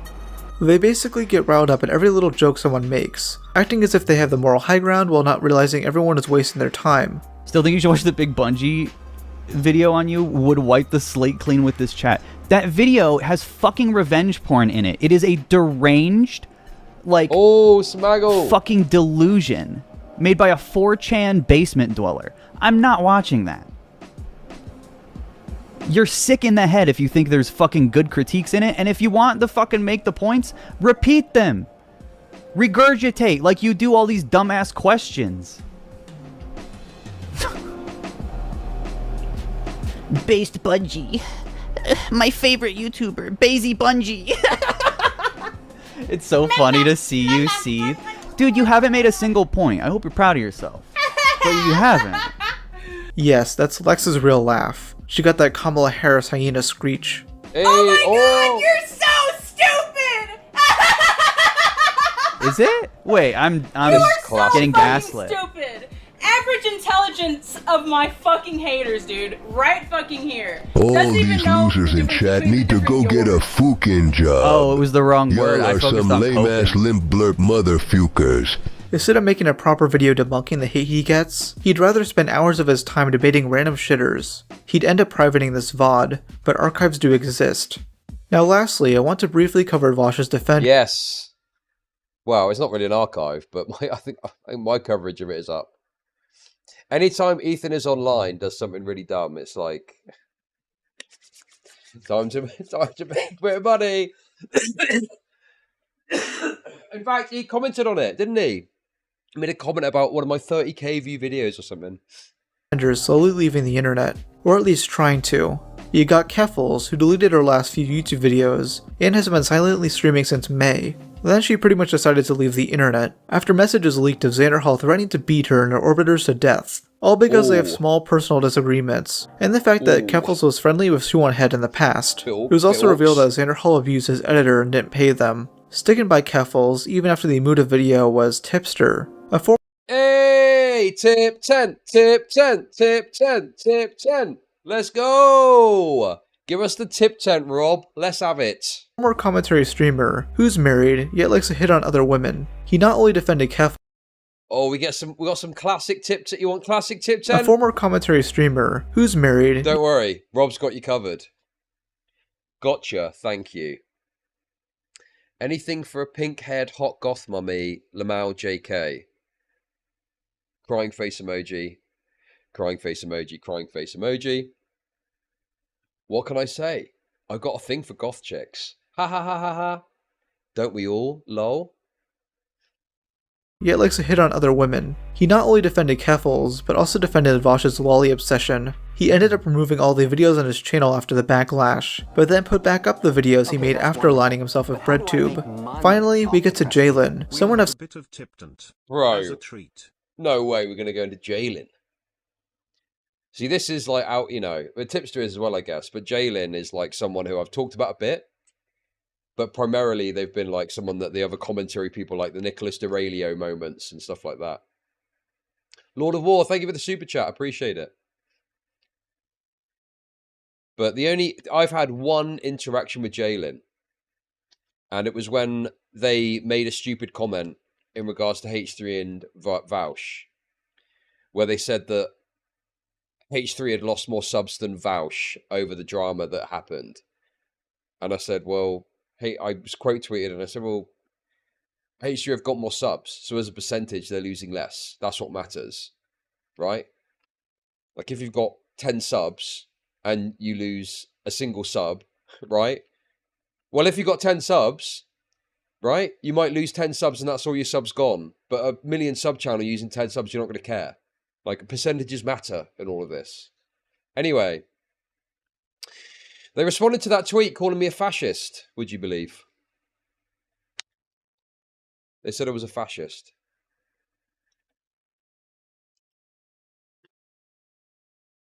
But I think they ended up deleting it after someone pointed out how stupid that was. Okay. Yes. Famous fascist Labour voter ChudLogic based. Surprisingly never talked about on his channel. She's extensively a lolcow known for constantly getting themselves into drama, apologizing for it, threatening to leave the internet, and then coming back after a day. This has become known as the Jalen cycle, usually starting with them picking beef on a commentary channel or calling a black guy the gamer word. No one else should care. I find it just really funny that they say on Twitter, yeah, all transphobic people are pedophiles, and just being openly transphobic towards Ringo. That's not being transphobic. I can make 41% jokes. Also, Ringo's also literally making the same jokes. Like, what the fuck you talking about, nigga? Like, what the fuck? Are you retarded? Ooh. Like, you're not fuck black. all You're of not you. black. You're not black, Jalen. You're not allowed to say To be that. fair, You're not allowed to say that word. Are you either. racist? I am black. Jesus, I am you're black. all Actually. hypocrites. Yet Jalen will have a problem with people making trans jokes. She recently defended Vaush and Keffels, though the straw that finally broke the camel's back was her downplaying the Ava Tyson situation, which finally got her to leave the internet and rename her channel to Inactive. Yo! I didn't know this. That's crazy. So Jalen is gone. After... Did you guys know this? This might have been a fun detour that I could have covered, but I didn't realise.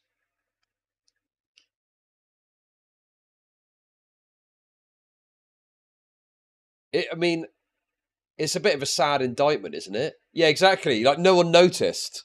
No one realised that they'd done this. It's so irrelevant that no one noticed that you left the entire internet. I think I watched it on a Bungie stream. See, this is what I mean. Bungie is very clearly plugging himself in to all the trans creators to make sure he doesn't miss anything, obviously.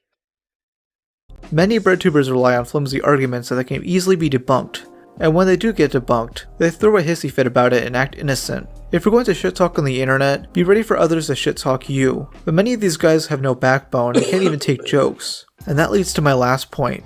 6. They're safe edgy. This is definitely the least important point, but it's something I've been wanting to talk about. I've noticed that many breadtubers are safe edgy, as in, they target their jokes and quips at certain people, yet will get backlash from their audience if they did it to others. This term began after a trend was noticed, the influx of memes poking fun of British and French people. Yet if you make jokes like this towards other people, especially those in non-white countries, you'll get shit on by breadtubers who will try to Dude. This is true. This is true, by the way. Not that, I mean, obviously, make as many British jokes as you want, okay? You guys are okay. Don't come to school tomorrow. You guys are okay. But no, it's so weird that just because, oh, you're British, oh, we can have a go at you as much as we want for your ethnicity, you know, there's no comeback to that. There's no issue with that. But the second you do it about a Chinese person or, heaven forbid, an African person or something like that, you know, all of a sudden, that's a problem. Very infuriating. The answer is to just do stuff about Chinese and Africans and not care about it. That's the answer. That's the solution to this. label you as problematic or something. Many of these guys don't even know what safe edgy is. That being said, certain personalities do gravitate towards certain styles, like this safe sleazy kind of thing. First we had safe edgy, then safe horny, and now safe sleazy to finish the trifecta. Why does he put a map of Europe for safe edgy? What does that mean? Wait, is that even Europe, or is it? Why is there a big gap there? Oh my god. Is this he put a map of Europe for safe edgy? What does that mean? Wait, is that even Europe, or is it? Why is there? Bro. A big gap there. Is this like Pangea or something? Am I tripping? What does this mean? Okay, it looks like Germany's missing. And then some other stuff, France. So is that like the countries they invaded? Well, no, Germany invaded Poland and it's still there. Look, someone help. This part of the video should help you, Noah. See, I thought it was like some sort of it looked like maybe it was. I don't actually know exactly what it means, but I can't see the full meme. I thought it was some sort of joke about France not existing or something, right? Was that it? Edgy is basically comedy that appears risque, yet would never actually get you into trouble for saying it. As said in the section about fake nice guys, Wait, what was that? yet would never actually get you into trouble for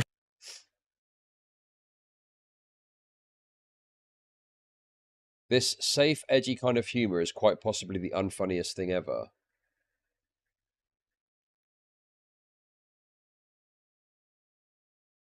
What is this? Requisto Parasema Amigo.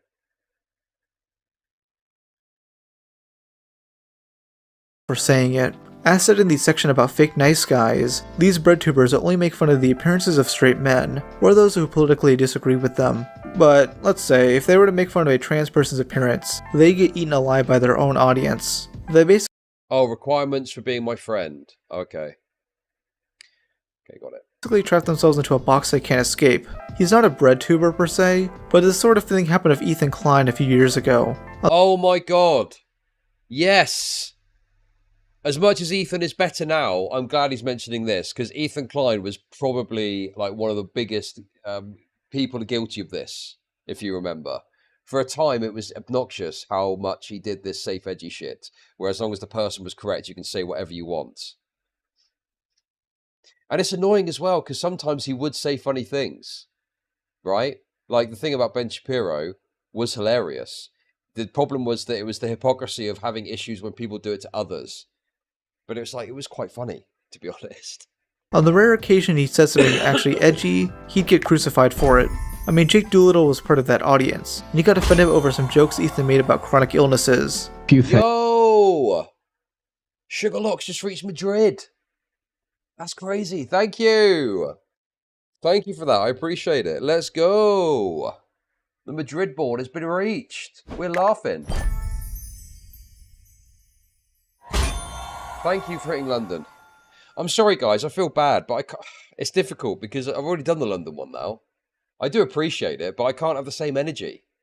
Oh my god, thank you for hitting London! Yo! Base! Thank you very much. Let's go. Things. Leading up to this video, I was a huge fan of the H3 podcast. When I was at my sickest. So, leading up to this, he was a huge fan. Right. The minute I brushed across something he cares about a little bit, brushed upon it, now he's done. All bets are off. I'm exposing him. Too far.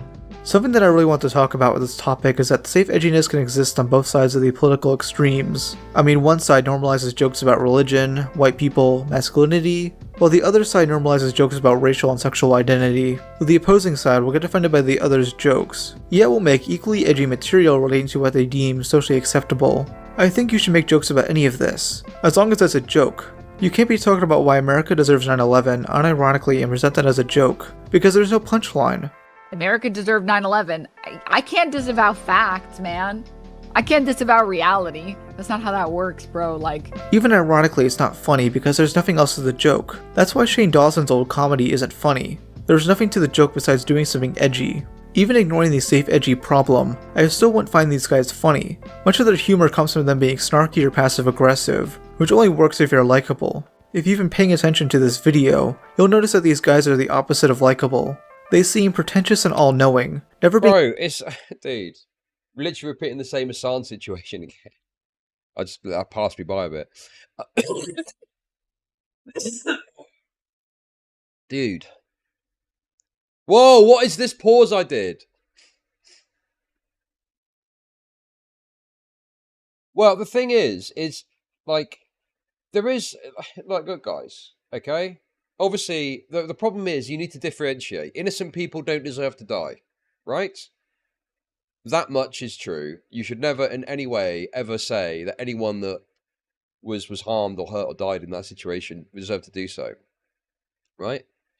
But the argument goes that, you know, America in the past has destabilized countries and areas, and you know, the reason that there's such a lot of ire towards America in the world is because of those actions. So it doesn't justify terrorism, but you can at least have an understanding of why some people in some parts of the world are so angry and hate America, you know, so much. It's like what leads people to join extremist groups like ISIS and whatnot. It's not, you know, some random Muslim in Iraq that joins ISIS. they're not like a fundamentally, foundationally evil person. There's things that have happened to them in their lives that lead them to do that. And obviously, you know, the religion has an impact, massive impact in the way their life goes. But, you know, you've got to imagine, right? You're sat at home and a bomb drops on your house, wipes out your family. You're the sole survivor, young male, 16 years old, right? And a certain country has done that. Where's your anger going to go? And then you meet someone who feeds into that and fosters that and says, yeah, you're right. By the way, there's a group here that's perfect to join if you want to do something about that, you know?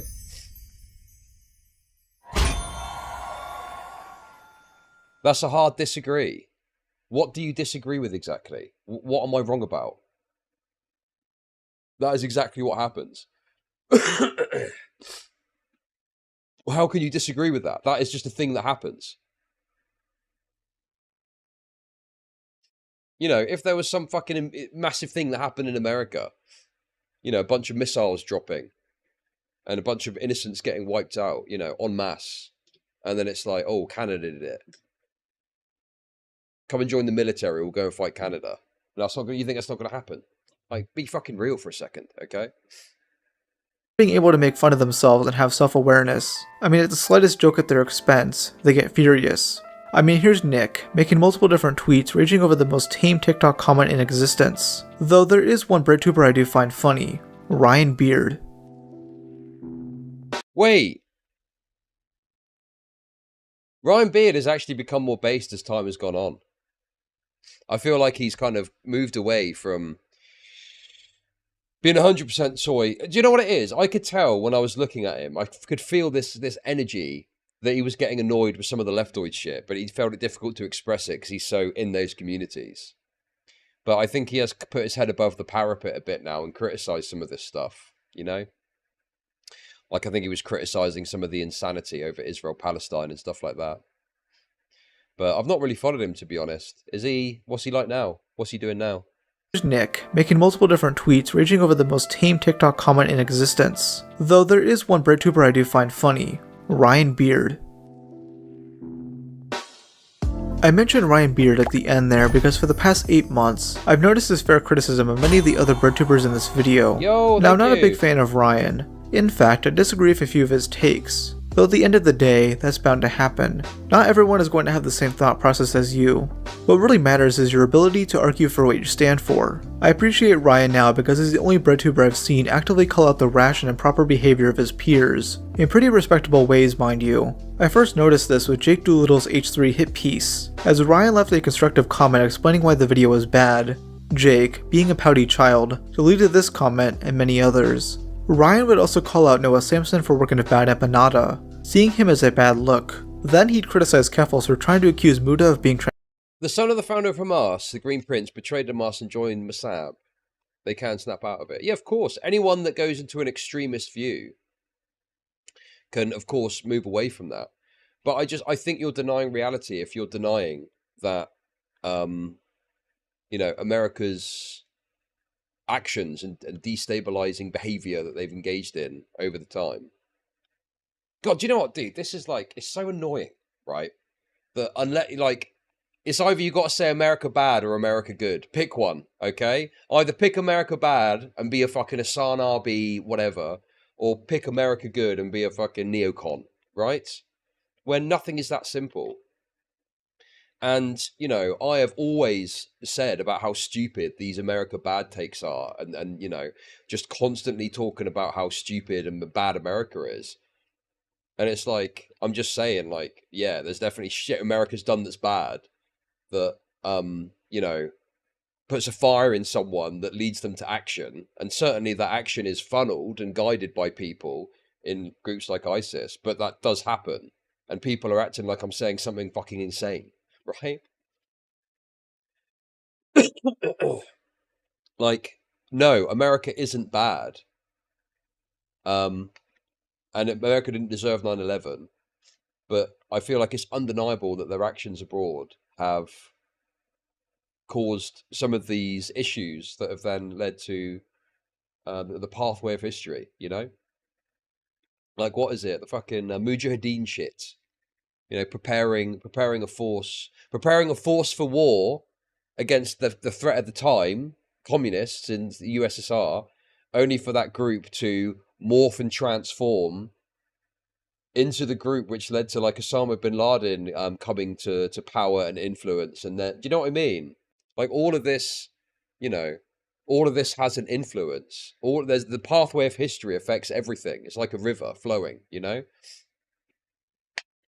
So I don't think it's controversial to point this out. Some people are like, oh, that's a bad take, Chud. I don't agree with that. You know, these people can be... I'm not disagreeing with the fact that they can change and they can move away from it.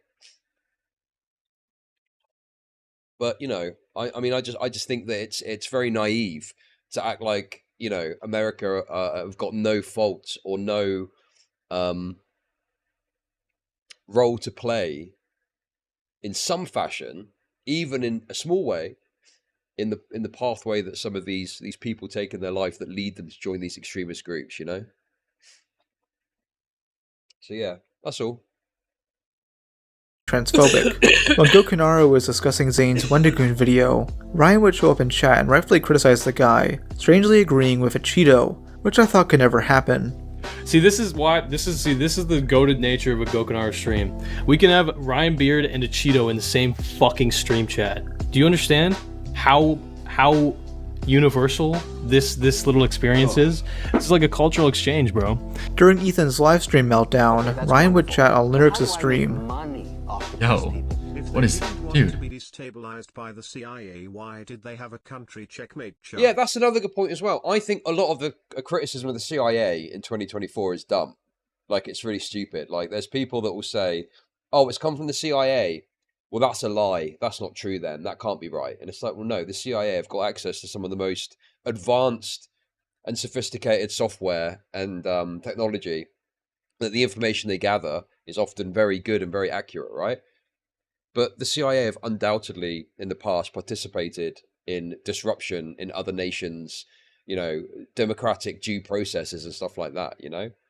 And I think it's okay to accept that, admit that, and say that's the case. I think I'm pretty sure the American government, the CIA themselves have admitted these things, whilst also criticizing some of the stupid takes that come out in 2024, acting like you can't trust anything the CIA says, you know?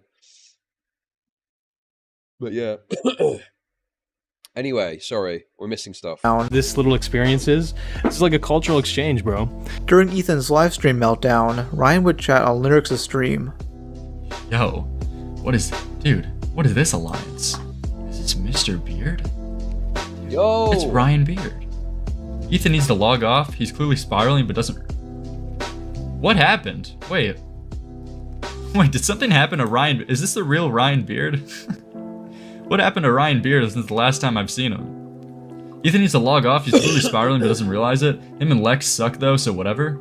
Did somebody hack his account? Or have I just completely been out of the loop on Mr. Beard? Mr. Beard. Ryan Beard. Him and Lex suck, though, whatever. What happened? I thought this guy was completely on, like, the super mega train. Maybe I just completely haven't been familiar with him. But this is dude, this is an awesome chat message right here. He's clearly spiraling. I thought he was friends with this guy. Nah, Ryan Beard turned along a little while ago. He's been going through a moment, I think. He's been kind of wrangling with the fact that a lot of the people he's associated with and been associating with are total irredeemable morons. And yeah, I've been there. Sucks, bro. Hope everything's good. Right, I wish well wishes to Ryan Beard. Okay. Shout out to Ryan Beard. W. Him and Lex suck. Dude, let's fucking go. I'm not friends with Ethan anymore after he justified anti-Semitism and told me I was victim blaming when I got mad at Lex for lying about Nick is not green. Dude, let's fucking go.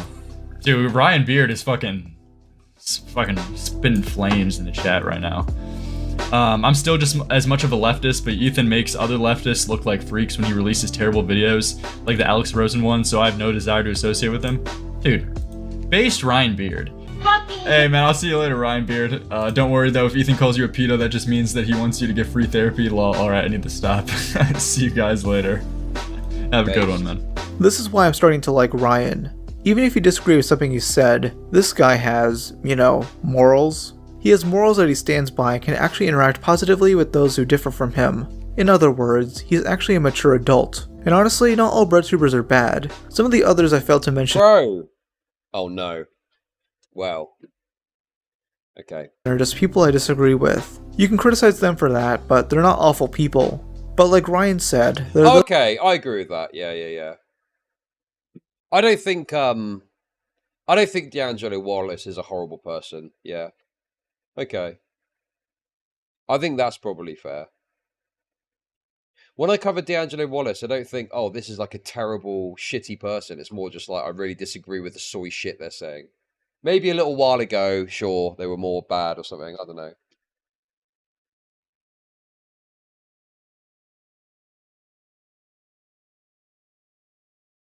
I'm just trying to think when I covered them recently. Were they like bad or malicious in any way? I don't think so. those like Ethan are couples that make them look bad, and the others on the side of the internet do a bad job at weeding them out. A lot of them are quiet on these topics, which only lets this madness continue for years to come. Even though many of the individuals I've discussed have had their reputations destroyed, they'll still try crawling back to regain relevance while acting like victims. They're just like the people they hate, spineless cowards that only care about their own reputation and the reputation of their political team, not realizing that they're doing harm to that team. Last thing I want to mention here is that Ryan is actually really funny. He can take risks with his comedy and is willing to embarrass himself for it. That alone earned my respect. It's not easy to do that, and it results in some pretty entertaining content. Him filming a parody of Santa May's apology is goated. Maybe this is what Nick should do for his 15th apology video. Anyways, I hope you guys really enjoyed this video, and leave suggestions below for anyone you want me to cover in the next episode of Idiot Influencers. So, now I'm a very sex-positive person, and sex research is something that I'm very passionate about. And when he means research, he means watching his girlfriend fuck other guys while he sits in the cup chair Sneeko style taking notes. Anyway guys, great video. I've linked the channel, okay? Rob's Media. Fantastic. I mean, it's clear that he does watch a lot of this commentary kind of stuff, obviously having he knows about some deep cuts that you kind of need to watch to know. Like there's some of those streams that ethanisonline did, you know. Most people know about ethanisonline's broader super mega stuff, but those streams when he's responding to I get blacked. Why are you called ChudLogic? Because I'm anti-Semitic. That's why. Right, I need to take a quick break, guys, because I've just drunk a load of water. Would you believe it? And then I'll be back, and we'll see what else is going on. I've got a little fun palate cleanser here that I think we're going to have a good laugh with. Okay. I think we're going to get a good kick out of that. But just watch us in the meantime, and thank you for getting to London. Woo! Watch this. Transgo Day says every time somebody covers them, I want to cry from anger and sadness. Yeah, it's, you know, anytime you hear about something like this, it's really reference and stuff. Yeah, I know what you mean. Family who trace some of their roots to the Choctaw Nation promoted openness and discussions about gender and identity. Indigenous as well. After that, nobody with me. Word spread, you can't with this guy anymore because he fights back now, and nobody with me anymore about that. Again, not advocating for violence. Then everyone claps. What is the best point of this child's death that I can focus